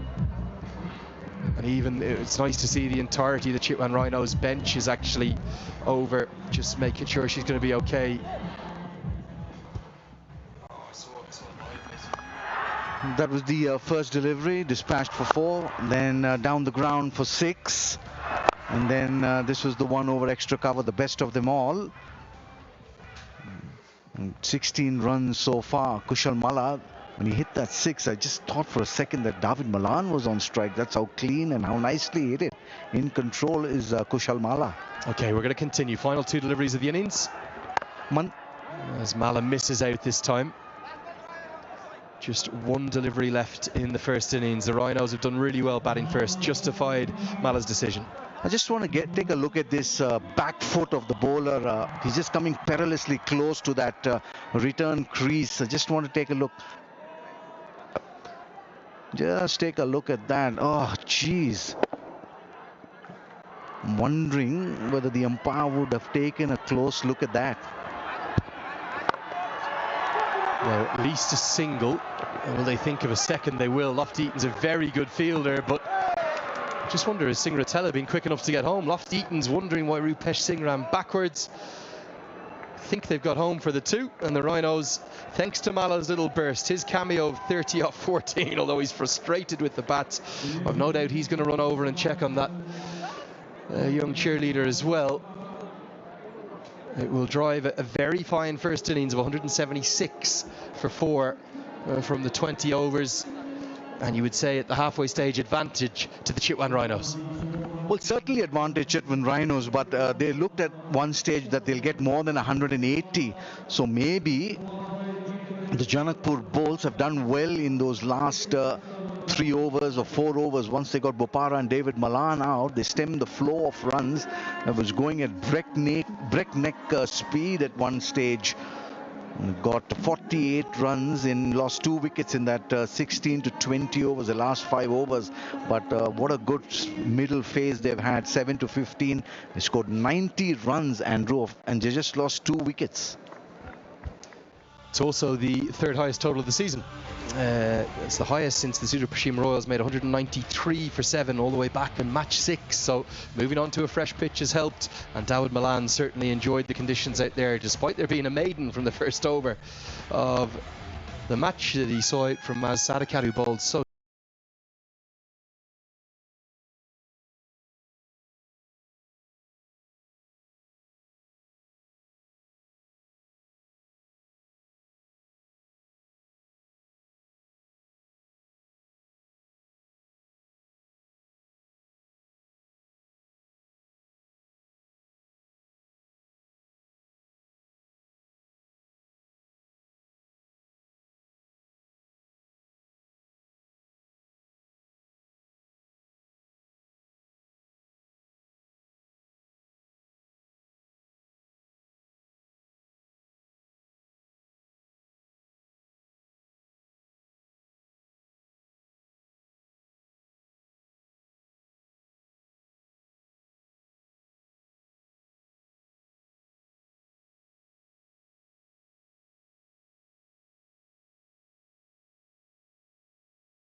out for that one last hurrah. A nice cool afternoon here in Kathmandu. I'm Fazal Khalil. Very good afternoon, HD Ackerman. Good afternoon, Faz. A tough task that lies ahead here for the Bolts. And let's bear in mind that there's no tomorrow for them. If they lose this, they're gone. They can't make it through to the playoffs. They don't have enough games left. So it's all or nothing here. They're under tremendous pressure. But you have to commend the Rhinos with the way they went about their work. For the first time, there was a platform that was laid with that exceptional partnership. Saif Saib and Ravi Bafara weren't able to capitalise, but Kushal Mala walked in at the perfect time and played the perfect innings in the circumstances. Well, certainly did. He played the captain's innings, the latter half of the innings, as the two umpires walking out to the middle for the start of the run chase. The Bolts need a mammoth 177 from 120. Like we did mention, it is a new pitch for the third week in the tournament. They've changed the pitch to pitch number 4, which looks a little better than we saw the other ones playing. They're in a huddle for sure. They'll come out there defending, knowing fully well that there is a place for them in that top 4. Need to get into that top 4. They'll be looking to make early inroads. How much of a role will Sohail Tanvir play in those first 6 overs? Lots for these two gentlemen to do, and lots for them to enjoy.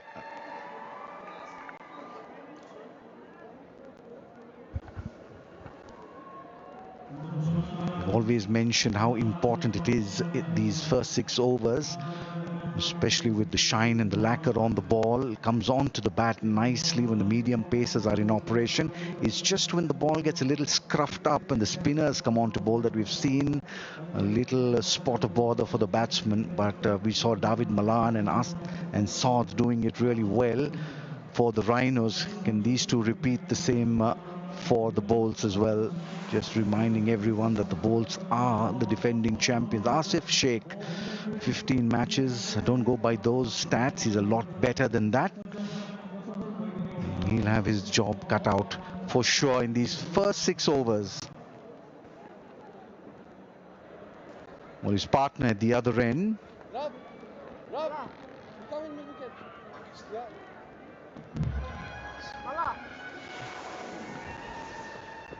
Well, he's the young Pakistani Maaz Ahmad Sadaqat who opened the bowling. Now he'll open the batting. We've seen him go big in these first 6 overs. A really good strike rate of 147, 96 undefeated, 550s. A good person to come out there in the middle, HD.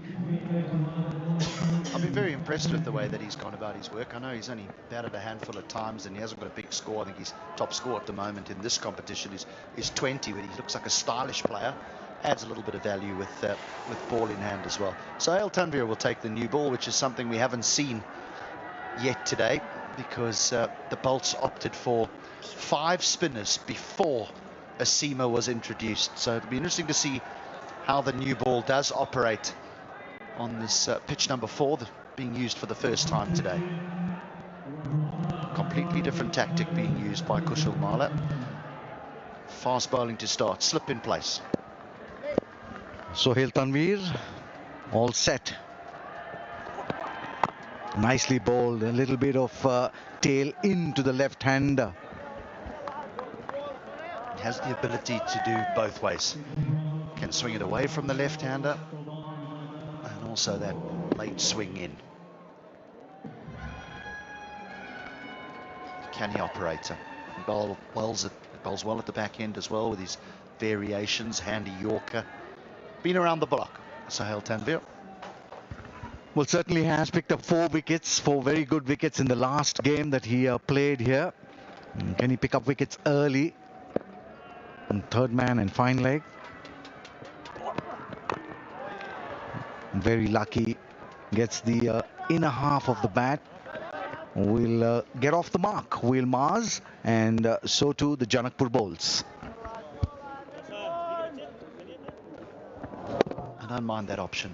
I really don't. I think if they're going to give you seam inside the first 6 and you're chasing a target of 176, I think you need to take it on inside this power play. You need to get ahead of the game early, because it only gets tougher.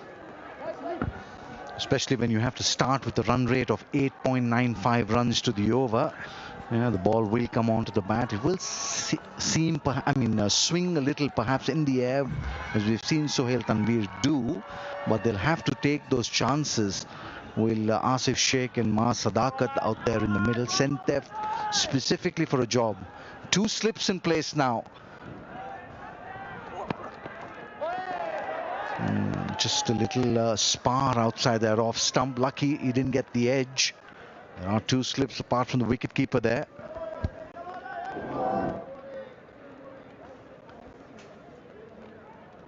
Almost see at point of delivery how his wrist just falls ever so slightly to the inside to assist with that swing away from the right-hander, because it's legitimate swing. It's not just the angle. There it is again. We've seen the great Wasim Akram do that. Just play around with the wrist a little bit at the point of delivery. And there it is once again, rolling it over this time. Just completely at 6s and 7s at the moment. It's no shot really, is it?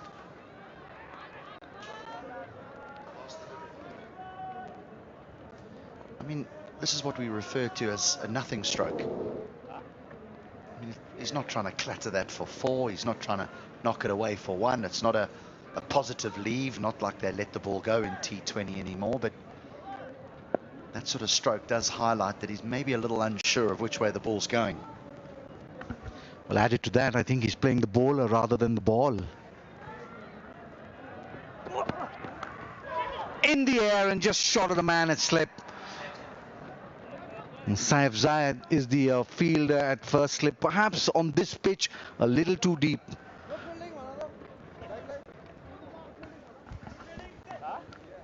Slip cordon, it's often dictated to by where the wicketkeeper stands, and if the wicketkeeper is catching the ball around about shin high or ankle high, well, he needs to take a step or 2 closer.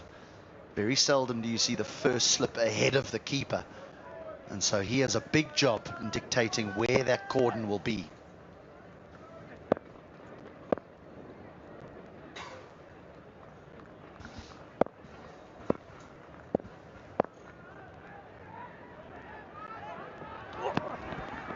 Throw it up there, inviting the drive, just waft outside that off stump. 1 over done, the bowl's 2 for none.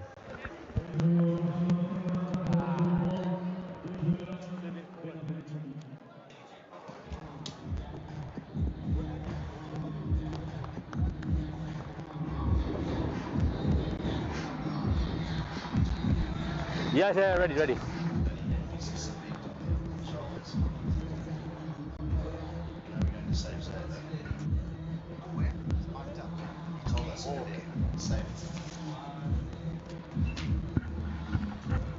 Welcome back to the TU. We have Saif Zayed mic'd up there. Saif, can you hear us? Yes. Yeah, this is Fazal Khalil. How do you feel the total on the board is today? And how's the pitch playing? Yeah, I think it's a very good total. I think we obviously have struggled in the power play last few games, so it's nice to get a nice partnership going. Obviously, Mala's struggled a little bit, but it's nice to see him back in the runs, and yeah, we think this is a very competitive total.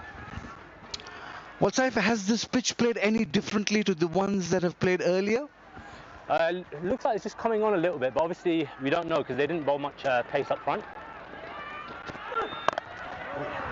Well, boy! Well, there it is, medium pace from both ends. Yeah, so they didn't bowl much medium pace at the start, so we don't know obviously how it was reacting, but obviously we've got someone as experienced as Sohail, so obviously it's, he'll find anything that's there. Did Saif HD Ackerman here, did Dawood reckon that the ball came on better inside the first 6 than it did a little bit later on? To be honest, I think he said he struggled a little bit. Obviously, shot. Beautifully struck this. It clearly shows how good a pitch this is. No second invitation for Asif Sheikh. He's getting the much needed boundary. for the Janakpur Bolts. Oh boy. Well, that clearly shows how good a pitch this is, isn't it, Saif? Yes, obviously I felt last year when I played, seam in the power play was nice to face. It's hard to get the ones and rotate the strike, especially against the spinners. But yeah, like I said, we've got two very good opening bowlers, so hopefully they can find a bit something.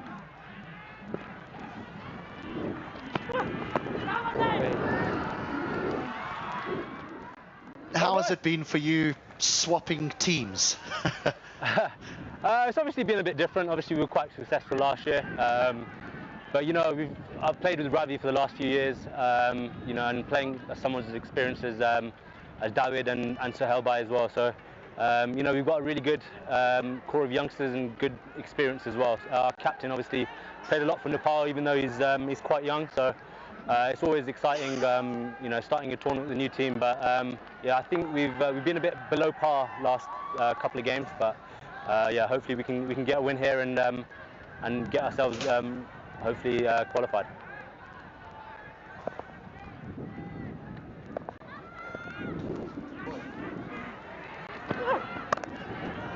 Ciao boy, Shabba! So, Saif, you said you struggled in the last couple of games. I mean, I must be honest, from a personal perspective, I really like the way your middle order is structured with yourself, Ravi, and Kushal Mala. Do you think that today has been perfect? If they can give you that platform at the top, you're an extremely dangerous batting unit. 100%. I think that's one thing that we have struggled with in the tournament so far. But today's just showed, you know, like if we can get off to a decent start, then it just gives our middle order a little bit more license, and obviously someone like Mala can just come in, and you got myself and Ravi as well.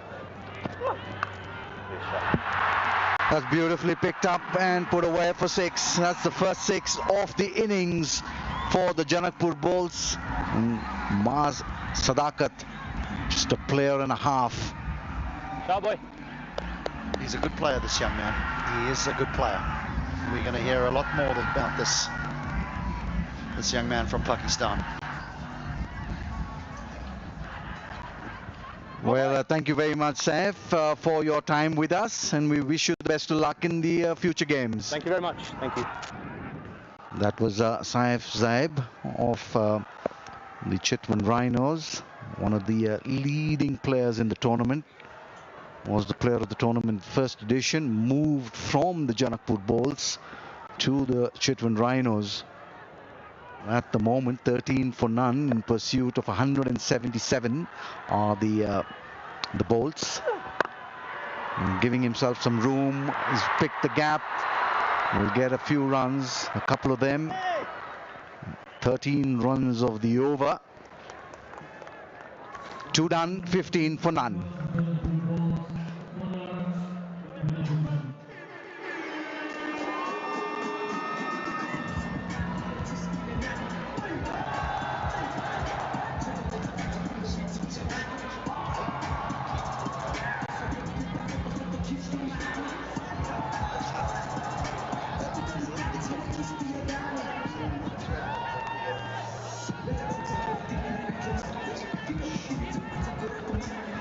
Well, thank you for watching the Siddharth Bank Nepal Premier League Season 2, Match 20.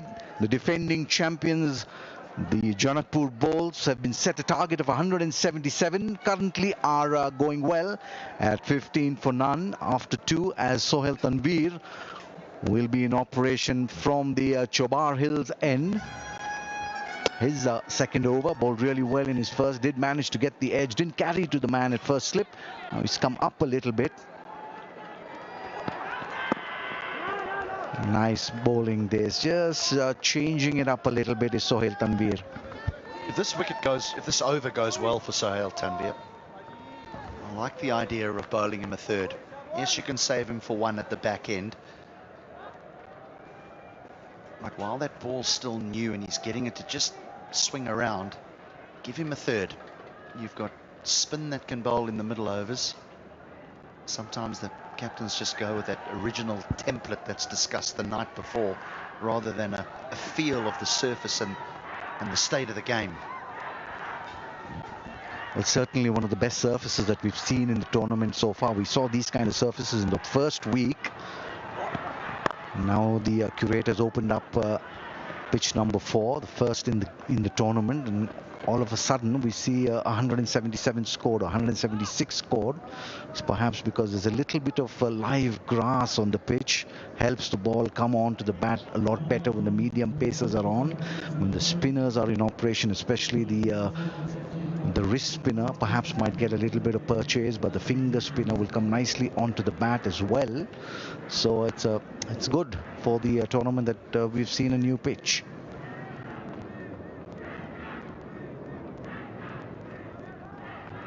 It's always a challenge for the curator in a month-long tournament. We're playing day in and day out with just a couple of days in between.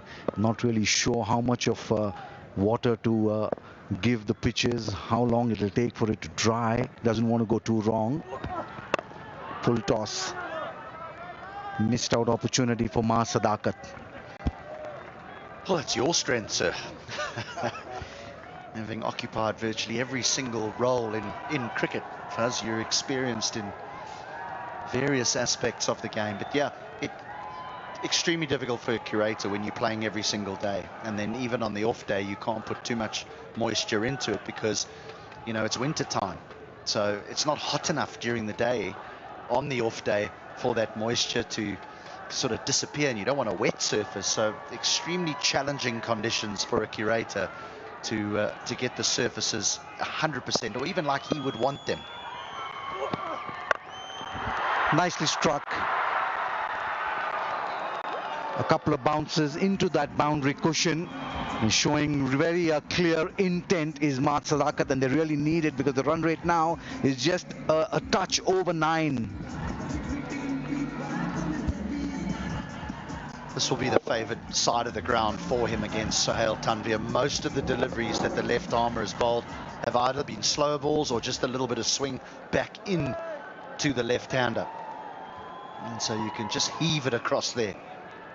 You know, a couple of starts, 20 against the Avengers, just the 12 against the very impressive Royals, but he's shown enough that this is a man with a future.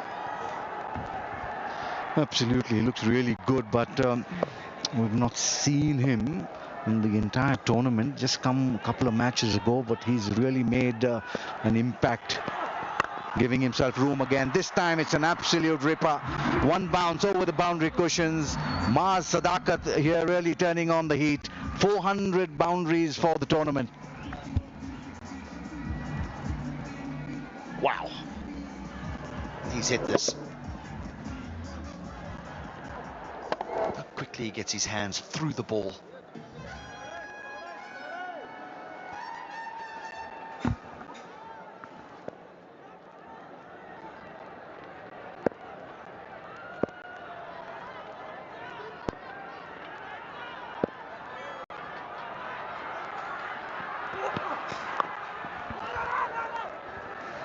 Just the edge, end of the over, 3 done, 24 for none.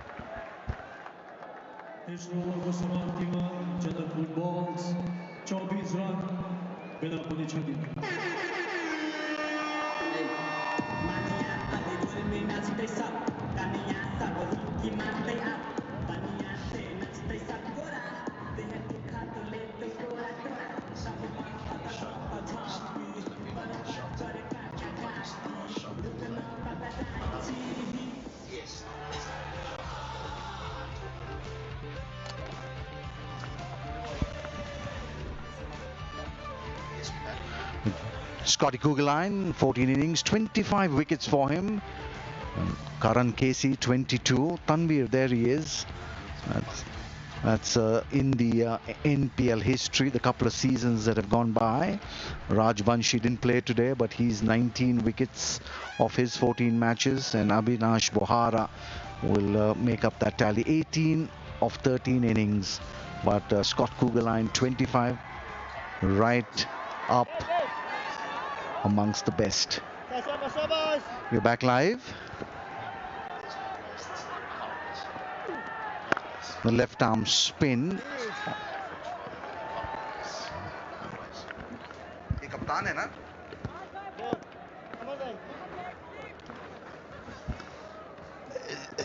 The way he played this delivery here, he was just looking for a single. Now, previously, he's looking for 6s and 4s. Now, as a young player, I like that. He wants the strike. It's the final ball of the previous over, and he's saying, I want this game. I want to control this game. Get me on strike. Well, he is now. Well, he's also doing it for someone who's played for the same country, Sohail Tanveer. So he'll be taking a close look at Maaz Ahmad Sadakat, and I'm sure he'll go back to Pakistan and say, we've got a star in the making for the future. Keep an eye out on him. Just played the Rising Stars in Oman and come for this tournament. Kushal Malla, the skipper, in operation from the commentary box end. Shot. Oh, just out of the reach of the man at square leg. Will get the boundary as the Ensel Super 4. Searching for the good length, but it's just a little bit too short. Just the 2 fielders allowed outside the 30-yard circle inside the power play, and one of them's long off.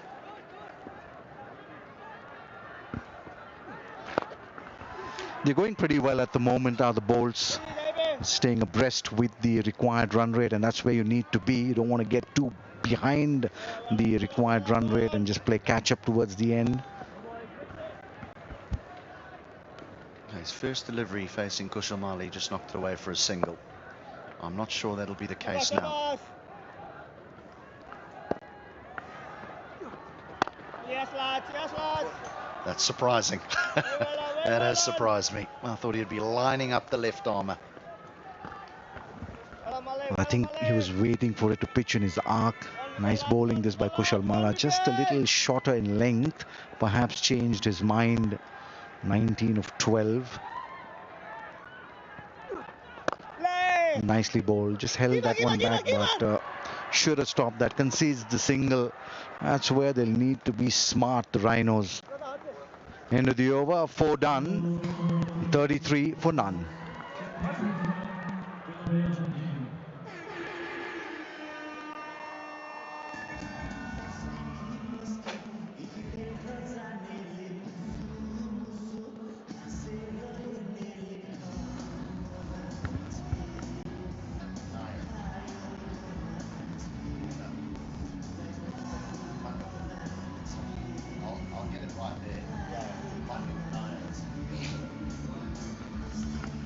Another beautiful view of this lovely facility here in Kathmandu is the TU International Cricket Stadium. There in the background are the Chobar Hills. Then you have the snow-capped peaks to the east of the ground. Really a picturesque venue. This Ranjit Kumar, 5'21" his best, a very good economy, and he's bowling inside the power play.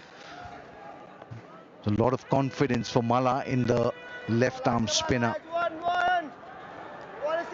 This is the real challenge for the Bolts batting now. Once the spinners are in operation, how do they dictate the innings from here? Yes, Ranjit! Yes, lads! Yes, lads! Asif Sheikh may be looking for the boundaries, but I would fancy the left-hander would be chomping at the bit to get on strike for the matchup. Perhaps looking at extra cover. Oh, that'll be swept. Lucky to get away with this was Ranjit Kumar. It was in the slot, should have been put away with 2 fielders inside the circle on the onside. Fine and square leg, both inside, no protection in the deep. Nicely played, rolling his wrists over that. Just not getting the placement. Once again, this time he'll get it away. He'll get a boundary. Very, very well struck this by Asif Sheikh. A very high quality shot. Had the sweep in complete control. If there is a little bit of turn here for Ranjit Kumar, why not bring mid-off up and put the square leg back and encourage him to maybe go down the wicket and hit you straight down the ground? That is, if you believe there's some spin there.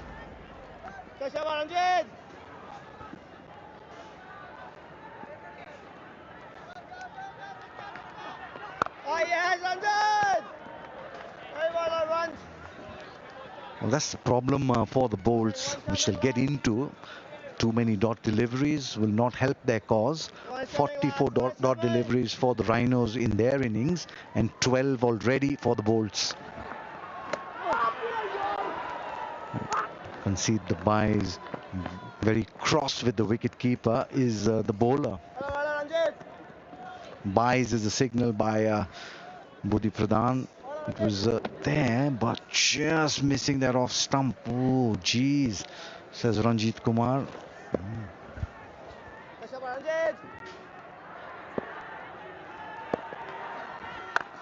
That's a big one. That's hit as clean as a whistle. 6 for Mas Sadakat to end the 5th over. They really mean business out there. 278 big ones for the tournament. After 5, the Bolts in pursuit of 177 are 44 for none.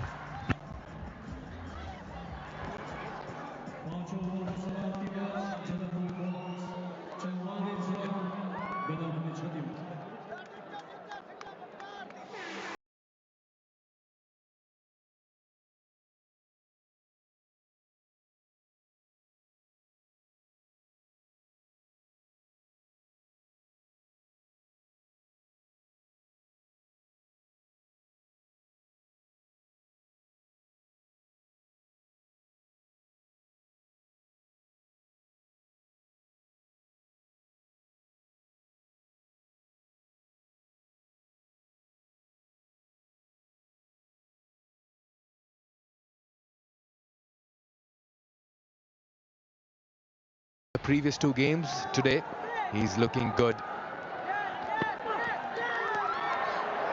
Yeah, lovely morning here, and great to be sitting alongside a wonderful gentleman, Andrew Leonard. Andrew, as always, great morning with a great man. Good afternoon, Mikhail. Good afternoon, everyone. I'm telling you something, the season's on the line here, not just for the Bolts, but for other sides down at that part of the table. The season's on the line for the Avengers. The season's on the line for Karnali, even maybe for Lumbini too. He's played all over this one, Asif Sheikh, and he's thrown it away. Irie strikes. And the Bolts lose their first wicket. And that's not going to help those sides I was just mentioning, because they want the Bolts to win, to put it all into the mix towards the lower end, the lower half of the table. Good delivery, hits the seam, nips back in. Mas Sadakat had been dominating this partnership. Asif Sheikh wanted to get in on the act, but Kamal Singh Irie is pumped up. He says, that's right, I'm still here. That's his celebration. Love watching Kamal Singh Irie bowl. He's got Asif Sheikh for 18. It's 45 for 1.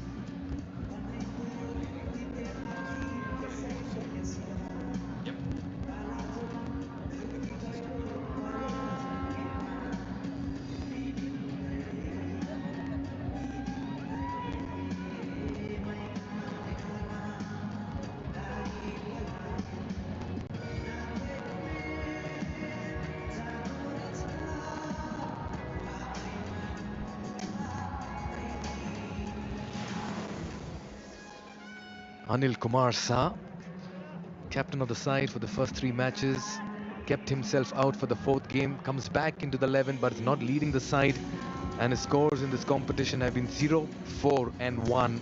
Still to get to double figures. He was a superstar last year with the bat and his leadership for the Bolts. In his last 6 innings, he hasn't passed 4. The pressure on this young man, it's a cruel game with the bats. It really is. You get one chance and you're gone. But look, I half wonder, did he leave himself out of the last game? Has he relinquished the captaincy to Wayne Parnell? I really hope he goes well today. Good luck, Anil Saab. For starters, he's off the mark, so he'll feel good about it. He'll get a couple of runs. Yeah, he dropped a catch early in the day, straightforward one. He spoke about relinquishing his post. Is it more to do with him just going out there, Andrew, and just batting and just being himself and just removing him off a few responsibilities? Yeah, it's a good question. He's here because of this. Definitely came in just a fraction. Didn't really see it from that angle, but it's hit the seam. I just love that celebration. It's nothing to do with no abuse to the batter he's got out. He's saying, I'm here. I want to do my best to show why I'm in the mix for the national side. It's more like saying, why fear when I am here? Andrew? Yeah, he's a charismatic young man. He's had a horror show injury a couple of seasons back. He's come back strongly from that, keeps himself very fit. Nice to see him opening the bowling as well. He's kind of been used in different manners, hasn't he? None for 35, none for 44 in his first 2 games. And then a big bounce back the last 2. 2 for against the Kings, 2 for against the Gorkas with better economy rates. And now in the wickets again, his 5th of the season against the Bolts. Yeah, so good to see that the team management also persisting with him. He's been proven costly in the first 2 games, but they saw something in him and he's come back and delivered. 2 fours in the last 2 games, a wicket very early in his spell today. Yeah, he mixes it up well. A bit excited there in that decision there. Kamal Singh Airi, fairly understandable. He's got a wicket in this over. This is a good Yorker. It really is. And I think the 2 fastest bowlers that we've seen from Nepal, there's no doubt about it. It's Hemant Dami and it's Kamal Singh Airi. And I'm including Karan KC and Sampal Kami in that. And indeed, Nandan Yadav. I think Yadav bowled a bit quicker last season. He's just battled a wee bit this year for his lines, his lengths. I know the surfaces aren't helpful to the quicks, but Kamal Singh Airi, Hemant Dami having impressive years. That's a lovely hit. Mid-on up in the circle. Anil Kumar Shah has just gone over him. That's a confidence booster as well for Anil. Isn't it amazing what a match-off can do for the mentality, for the spirit, really? He's a very likeable young man is Anil Shah. Another one who, much like Bashir Ahmed, comes from an incredibly humble background. I remember telling the story last year, the fact that there's multiple brothers there who wanted to play cricket, but they could really only afford for one of them to do so, and they chose Anil. That's the shot of the afternoon, and that will go the distance. Anil Kumar Shah may be low on confidence, but not short on quality at the moment. This over bringing up the 50, and the power play has yielded some good runs here for the Bolts in the chase. 59 for 1.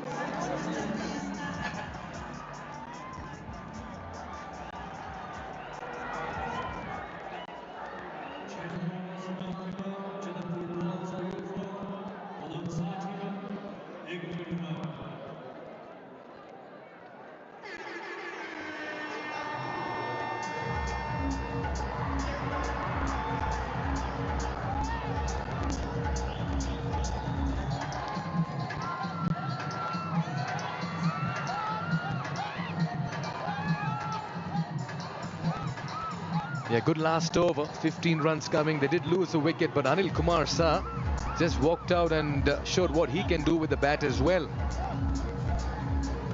And isn't it remarkable, Anil Shah has got to double figures for the first time in months, literally in months.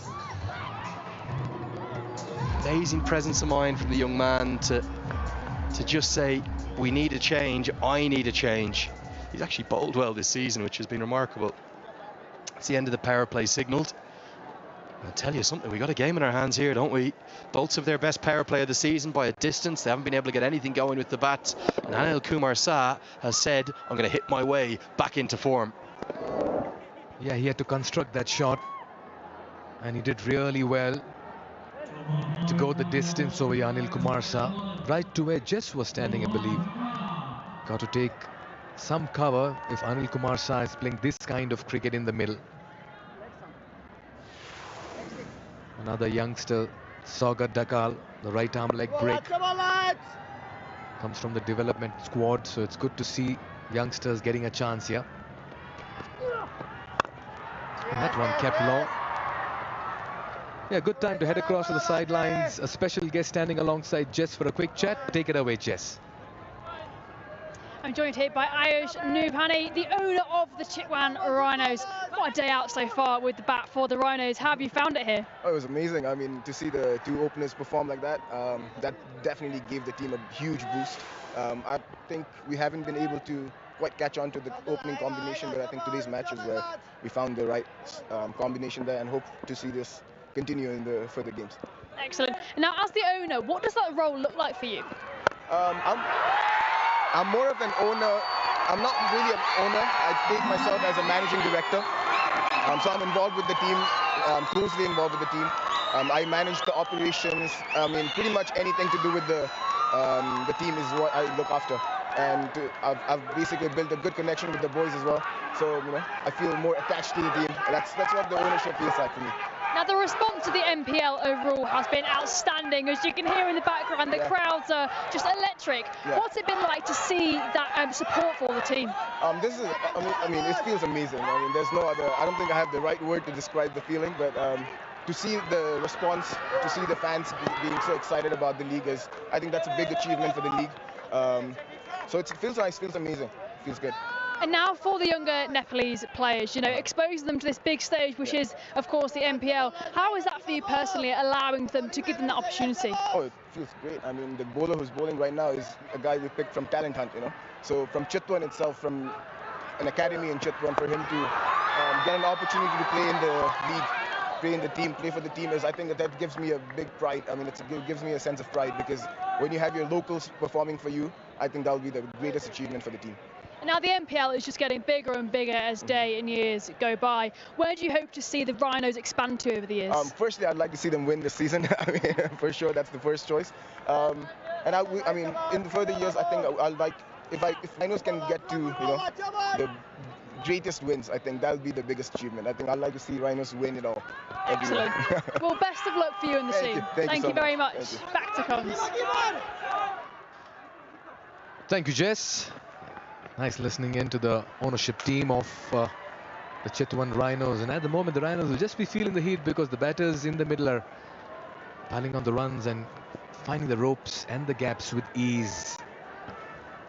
That's the first time this has happened this season. Not only their best power play, they're ahead of the required run rate. Game on here at the TU. Oh, just wide of shot fine. Help it along, was in the air, wide of the fielder. That'll be 4. Yeah, this over is proving to be costly. 14 coming off it, 73 for 1.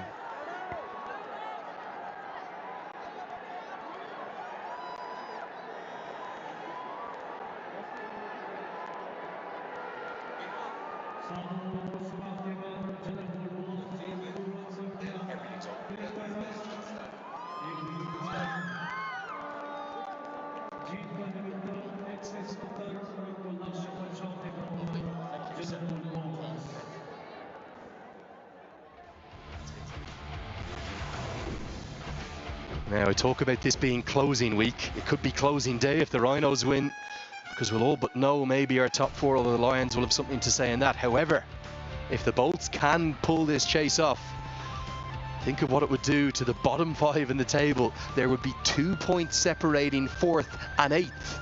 And actually, if the Bolts do it quick enough, they might even be able to leapfrog into 7th place on net run rate. It would blow everything wide open and mean, I think, we would go all the way to the 28th and final game of the group stages to try and find out our 4 qualified sides. I promise you the Yaks and the Avengers are watching on, saying, keep going, Janakpur.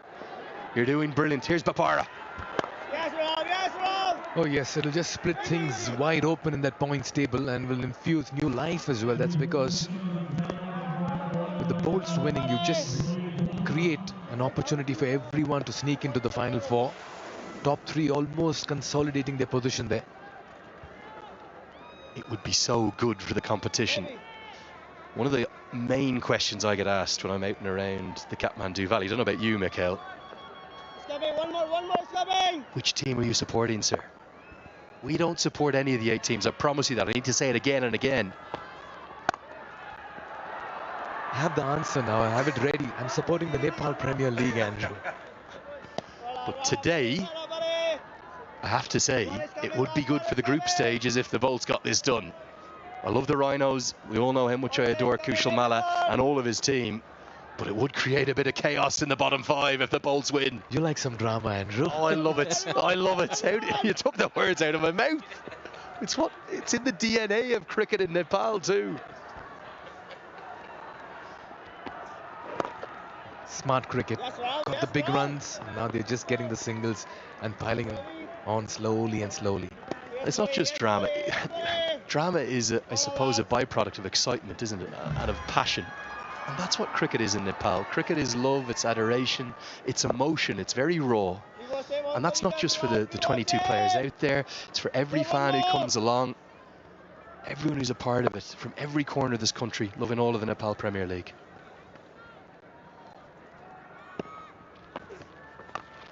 Yeah, he's had to construct this shot.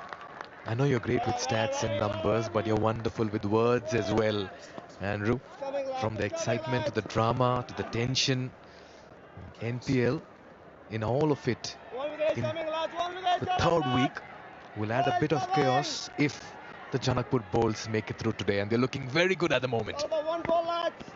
If they'd won a couple of games this season, you'd say they're going to chase this easily. The problem is that they're yet to win a game. Can they refine that winning touch? Edged over Bopara. Anil Shah gets lucky, rather that's Sohail Tanveer there. And they'll run away for a 4. I think this might have been a chance. And Sohail Tanveer was almost like a statue at the point of impact. Have a look here, great angle. It's going towards him. He hasn't moved. He's got to go. Okay, would have been a difficult chance, but I don't think, because it was sliced with that spin upon it, I don't think he's actually picked up the line or the trajectory of that delivery at all. Moment of fortune for Anil Shah. He deserves it. Yeah, he deserves it, Andrew, because he's gone through that element of misfortune as well. And this partnership in no time has reached 38 in 18, 8 gone, it's 82 for 1.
just shaken the Rhinos in the middle with some good hits. 6 sixes, 8 fours in this inning so far. Remarkable the difference of opinion between the two sides. What did we see? 17 overs of spin in the first innings. The first 4 of this second innings were bowled by pace by the Rhinos. Bapara is going to continue. Oh, yes. The problem has been that the combination of Kushal Malla, Ranjit Saugit, the debutant, and Saif Zaid, the spinners that have been used for them, they've all gone around the park. And I can only think back to one thing. There you see the mini bowling card. Dawood Malan said to Jess at the break, this is a very good pitch. He felt as though 180 was par. And they had a great platform to get 190, maybe 200, but they drifted away at the end of that first innings. Oh, yes. Yes, That single will also bring up the 100 for the bowls. By far, this has been their best batting effort in season 2 of the Siddhartha Bank Nepal Premier League. And those cheers and reactions and expression say it all in the dugout. I want to give a big shout out to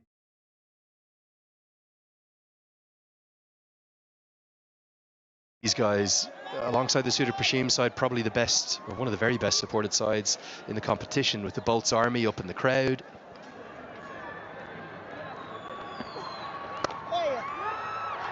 Good stroke, finds the gap, should find 4. Oh, he's a touch player. This Maz Sadakat. I think we're seeing a Pakistani international of the future, and it could be sooner rather than later. Good with the ball today, the pick of the bowlers, and now flies to 46 of just 22. And he's showing great maturity. He's applying himself. He believes in the conversion rate. He wants to hang around. And it's so good to see him play the angles and play to the merit of the ball as well. Out here, didn't try to hit it too hard. Just access the gap beautifully. One hit away from what will be a well-deserving half-century here for the left-handed batter.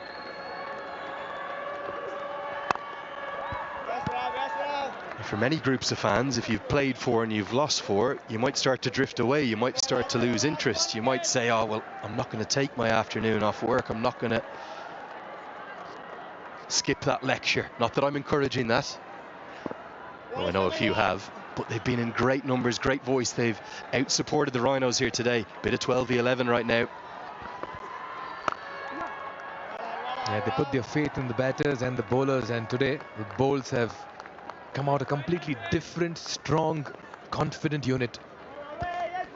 Key thing is, though, I know they're big favourites from this position. They only need less than 7 runs per over with 9 wickets in hand, and 2 batters looking incredibly good, striking up both over 200.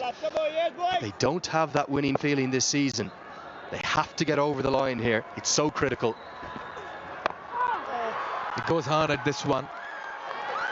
2 for the taking. They'll come back comfortably. Oh, that goes through, and that will also bring up Maz Sadakat's maiden 50 in the Siddhartha Bank Nepal Premier League. It's been a matured innings and a measured one. And what a time to turn it on. When the chips are down, he's shown with the bat, and he's played an absolute delight of a knock in the middle. Much to the cheer of the crowd. He will quickly get into a huddle with his mates, as Ravindra Vimla Siri will also point to the watch, which will also suggest that it's our expert education strategic timeout. 1-1-0 for 1.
Good start for the bowls, and leading the charge has been Mas Sadakat with a very sublime 50, giving me company in the comp box. HT Ackerman. Welcome, HT. Good afternoon.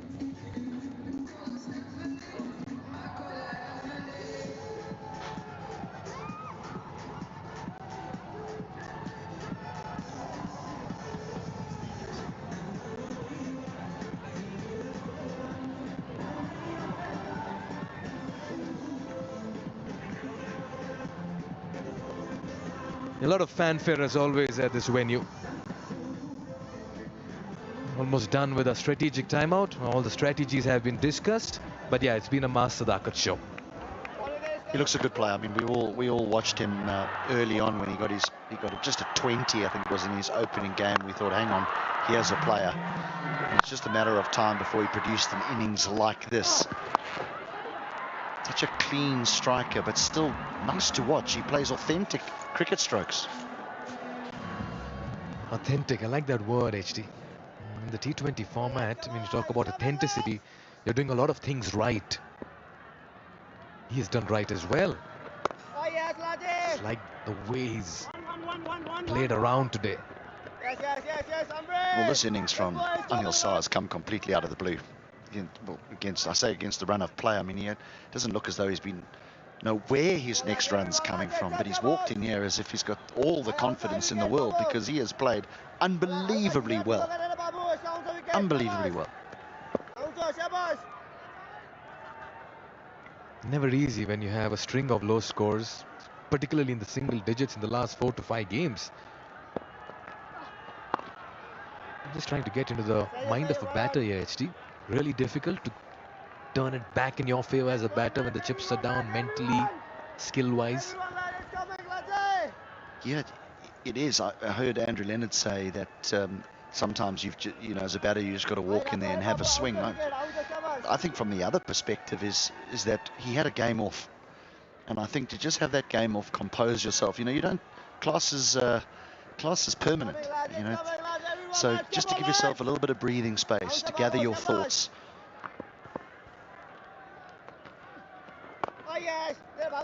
And I like the way they're going about this innings now, is that yes, there will be the occasional boundary, the occasional big shot, but the only way that the Rhinos get back in this game is that if these two throw it away and expose the new batters to have to come in and score immediately, because that's the one way that they can lose this game. If they just tick it along, they'll cruise in. Yeah, it's been a partnership that has had a lot of caution but aggression as well. 68 and 33, beg your pardon.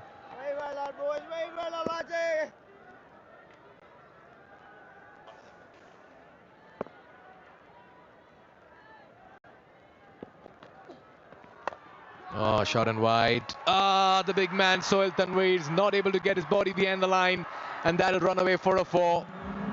You got to stop these. Couple of errors in the field. You can't afford to make these sort of errors now. You might have at the beginning when you thought you had a big score, but not when the batting side need just over a run a ball. Seen some ordinary efforts in the field earlier in the day by the Janakpur bowls as well, putting down some sitters, and this should have been stopped. 3 runs given away, maybe 4.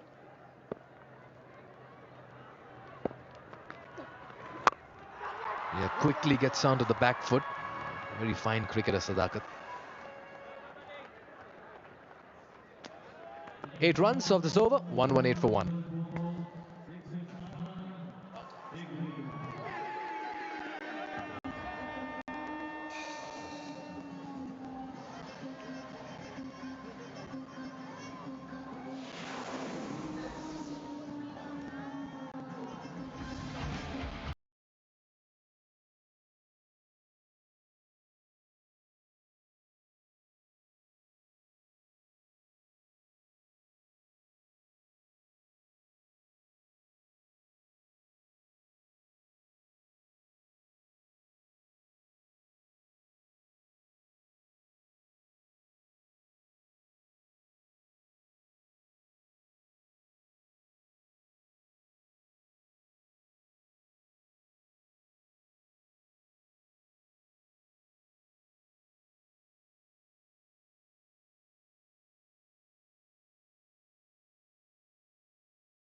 Fascinating, presuming the Bolts win, because we're going to have places 4 to 8 in the table. The Bolts may even get into 7th depending upon the net run rates, separated by 2 points, and all of them will have played 5 games apart from the Bakara Avengers.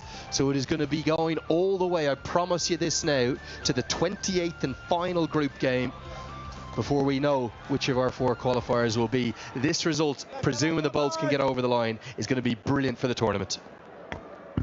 Well, absolutely. We wanted to see a close finish in the league phase, and I certainly think we're getting one. Janakpur Bolts now need 16, 15 now. Yeah, there it is. 12 more needed of 23. Nice to see Mahata get into his work. I think he's a promising young cricketer. Wasn't his day with the ball. And I'll tell you, from this position, the Bolts need to not just win it, but win it quickly. Try and get it done this over. Hit 2 big ones, get that net run rate boost. Comes off the pad and be given as a leg bye. Now, we were in this exact model this morning, the Omoda and Jaku's new Jaku J5. This is the real SUV, and they're going to be donating 25,000 rupees to education for every match hit up on the podium there.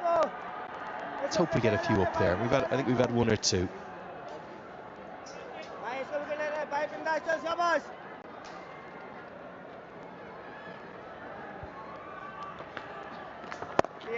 Now, I do need to give you an update on something important here, Fazil. Our Red Bull cheerleaders have really helped make this tournament the second season of the Nepal Premier League, and we had a really nasty incident in the first match to Sarmila BC. She's getting treatment at the hospital. She's going to be okay, but up there we have Yamu and Karuna, and I think Jenny's there somewhere. And I want to thank Lalina, Basanta, Yamu Adhikari, Sarmila BC, Karuna, Jenny, and Sarmila's the one who's in the hospital. We're thinking of you.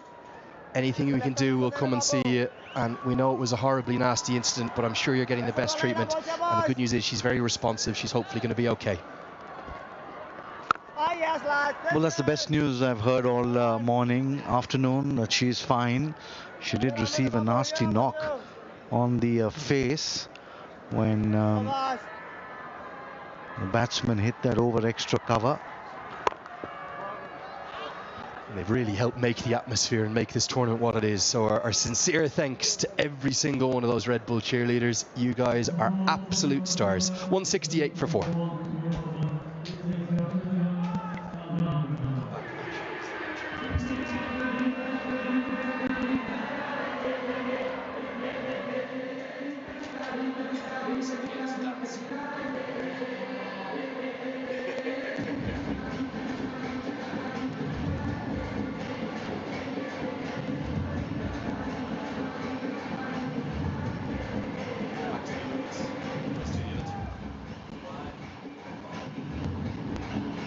One more time, just a big thanks to the Red Bull cheerleaders. I've just got a further update actually coming in on message. Completely out of danger, she's going to be fine, is Sarmila BC. And there on the screen, we've got Lalina Dahal and Basanta Buddy Magar. Thanks, you guys. As we're going to have a fast ending, I suspect, here, because that one's club for 6, as the Bolts are 1 blow away. Well, they really deserve this win, the Janakpur Bolts. They've played well, but in spades, finally getting things together at the top of the batting order. We did feel that the Chitwan Rhinos were a few runs short. The slower delivery picked up really well by Aditya and watched it sail all the way for the maximum. Just 1 more shot away are the Bolts. Careful up there. I know you're going to win. Don't get carried away. Edged away. Is this going to be it? Not quite, not yet. The scores are tied.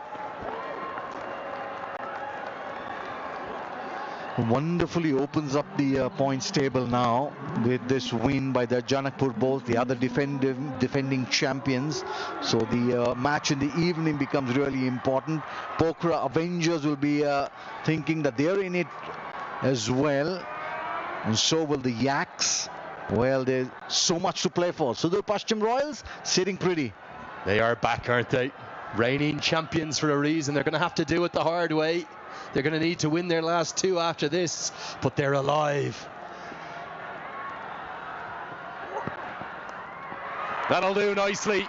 The Bolts are back, baby. The reigning champions still believe. Remember, if they can get 2 more wins, they'll likely find a way into the playoffs. And who knows, they might have the momentum then. They have thoroughly deserved this victory today. They lost the toss, were asked to have a bowl first, and didn't have things go their own way in the first innings. But a wonderful batting performance led by a pair of 60s from Maz Sadakat, who is a Pakistani international in the waiting, no doubt about it, and a return to form, a pleasing return to form for Anil Shah on the finishing touches from Aditya Mahata, takes a 6-wicket win. Well, certainly brilliant performance by the Bolts. Plenty of positive charge for them in this game. They needed that bolt of electricity, and now they've infused a lot of positive current into the tournament as well. Everything to play for those last 4 teams. Yeah, and for Wayne Parnell, we have an old saying in Irish club cricket, I don't know if you have it in India as well. Wayne Parnell, for me, gets the TFC, the Thanks for Coming award. Didn't bat, didn't bowl, don't think he took a catch, but he's done enough. He's led his side to their first victory of the season. What about that man's decision to have a bat first? Was it the right one? It's obviously easy in hindsight. He'll have thought as though they had enough runs, but they didn't bowl very well today. Well, certainly they didn't have a very good last 3 overs. The Chitwan Rhinos, especially after Ravi Bopara, that man on your screen, got out. But they were perhaps about 10 runs short, and that's cost them the game. But taking no credit away from the Janakpur Bolts today, they batted well, they bowled well, they didn't catch very well, but they fielded really well. And that man on your screen did a fine job in place of Anil Kumar Shah. I think he's going to carry on leading the side through the tournament now. Yeah, and the story for me today is all about that man, Anil Kumar Shah. Quite incredible to show the mental resilience and fortitude to battle back from that horror run. We weren't reminding you of his numbers in recent times. Hadn't passed 4 in his last 7 innings.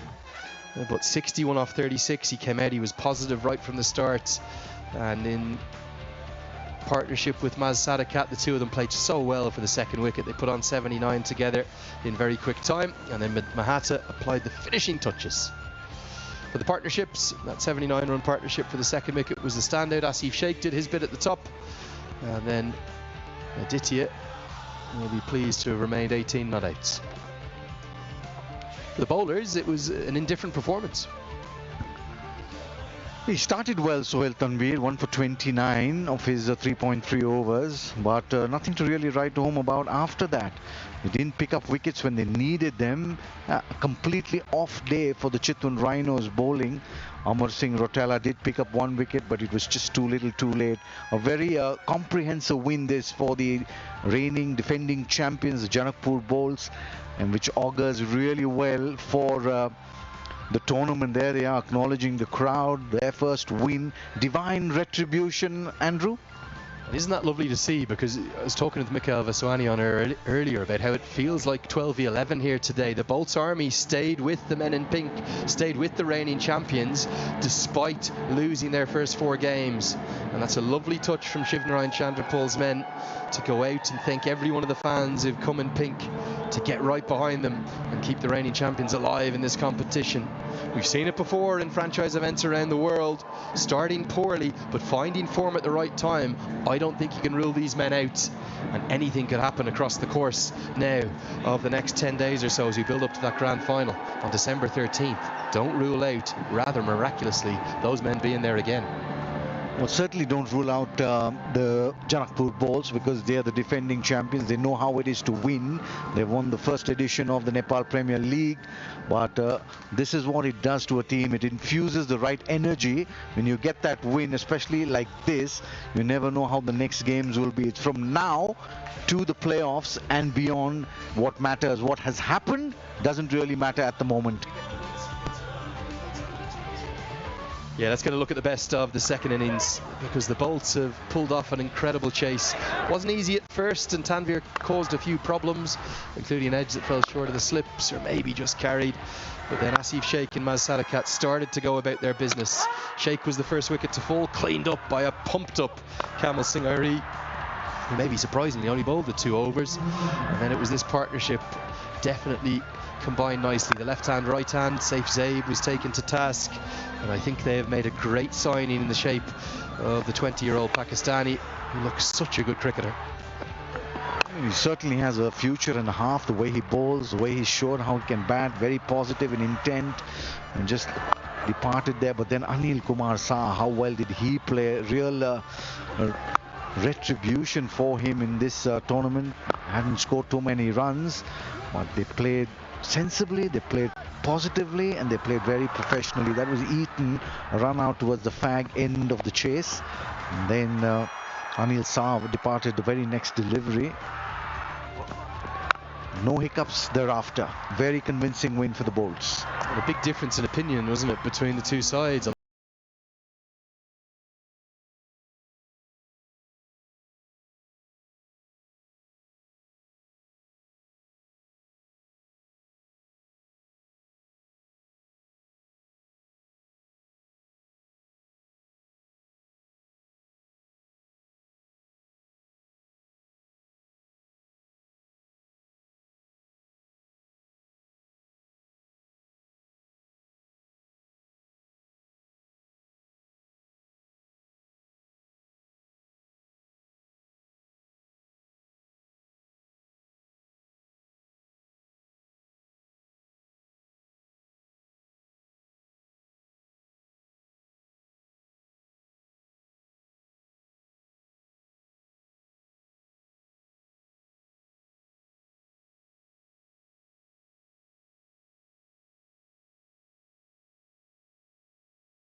Could be there. That's how exciting it is, and with the way the fixtures are falling, I think we're going all the way to the final group game.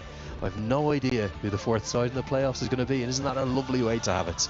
Great game of cricket we've seen to start a double-header day here as we're back into action, the first day of the third week of the competition.